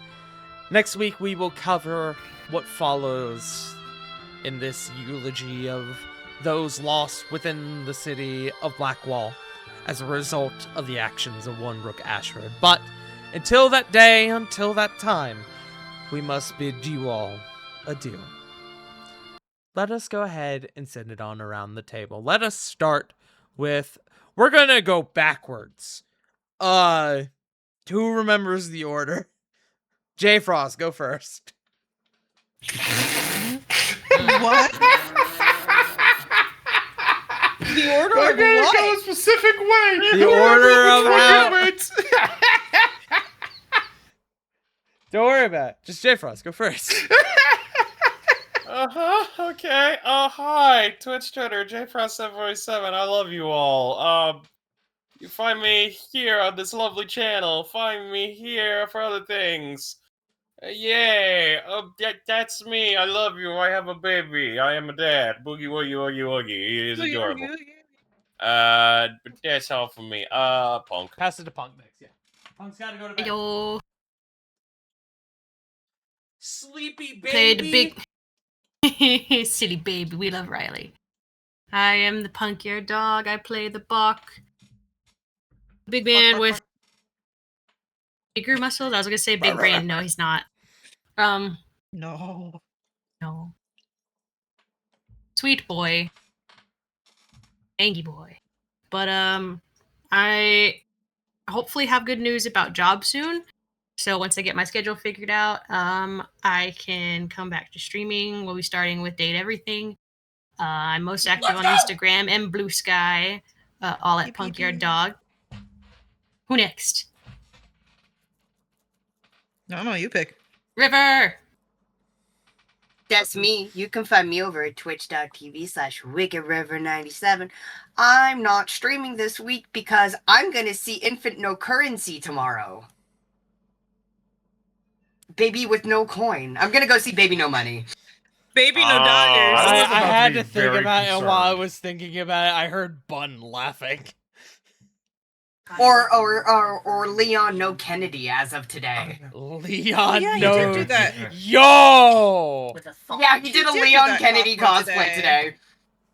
That's- But yeah, and then I'm gonna be in Chicago for a tattoo convention. So if you're over in that area, you should get tattooed by my partner Farron. They do some sick You fucking should. work. You should. Actually speaking, as someone with a Farron tattoo, you should definitely do it. It is As someone phenomenal. with They do 3, fantastic work. Thank you. I'm talking about myself. I don't know what the fuck you're on about. I have 3 by them. Yeah. So since you're bickering with me, Joe, you go. Okay. I'm just gonna. I'm just going to. Keep, I think go your bed, River Funk. might have just made up a bicker. Oh no. I'm just like it's Tart. I'm gonna steal one of your things real quick. Hang on. Anyway, fuck Ice, fuck Ronda Rousey, and fuck you. Anyway. Fuck guys. Yes. Bye, Punk. Good night. Night, Punk. Hey, Punk. Seriously though, fuck Ronda Rousey and her stupid fucking ass. I will fucking stop there. CG, please save me from myself. You know, friends, in the span of like 2 months, I have been exposed to multiple Gideons. I don't know why. It just happened all at the same time. And I'm very confused about how. There was in this game, started watching Gravity Falls again, and then Requiem. Ugh. I'm CG. I don't do anything. That's I a might lie. do something. But for the most part, I'm just like swept along with this channel. You can find me here and nowhere else. Bun, I think. Wow. Hello. It is me, the Bun, the Flustered Bun. You can find me on Ko-Fi, Blue Sky, YouTube, Tumblr, a lot of places. Just not Twitter. Fuck Twitter. Dice and art commissions open. If you're interested, I have a lot of dice that I'm planning on dropping on my site soon. CG, what are you talking about? You're the wait, no, that's fuck. I don't know why my brain thought it was Jake's channel. You'll find at least me and CG and the Tart back here again on Tuesday for Tuesday. Death to Zariel. I think that's it for me though. I don't think I'm doing much this week. I found Q, guys. Don't worry, I found him. Yay! Somebody found Q and then immediately took him to bed. Hell yeah. Hell yeah. Yeah, let's Thanks. go. Tart. Hello, guys, gals, and non-binary pals. Hello, I have been your humble dumble master for the evening. My name is Farting Tart, and boy, oh boy, oh boy, oh boy, oh boy, I'm tired. It's been a heck of a past couple weeks, but that has never stopped me, and it shall never stop me because I am, as the term implies, unstoppable. Just like you said. Ungovernable even. Yes. Unstoppable, untamable, chaotic, gotta- stupid, really eepy. He's got his stomach ache and he hates the government. Yes. Yes. But that being said, thank you all for joining us tonight. Later this week, we will be jumping back into the aforementioned Death to Zariel, where the party is currently in the midst of a recreation of the events of what happened in the town of Idle Glen, and a test to prove if they are worthy of acquiring the Sword of Zariel. More on that later. Tune in on Tuesday. It's going to be a good time. Otherwise, you can find me at twitch.tv/fartingtart, where this week, I'm going to be finishing up Code Vein 2. If I have a little time tomorrow, maybe I'll do it tomorrow. Maybe, probably not. Don't expect it. But otherwise, I'm currently in the midst of scheduling stuff for the Uno tournament. There was a bit of a hiccup in stuff with the scheduling, so I'm currently trying to get that settled. So expect stuff soon. Yeah, that's me. With that being said, I don't actually have a raid target for us. I was gonna raid Tyler, but they actually look like they're wrapping up stream, so. We don't have to raid if we don't have Yeah, I think we'll just call it an evening. So, with that being said, thank you all for joining us. We love you all so very much. And remember, as always, Black Lives Matter, trans rights are human rights. You are loved, you are valid. If no one's told you today, you fucking matter. We will see you all next week. Have a wonderful rest of your week. Bye-bye! Night. I want it to be Bye. Sunday.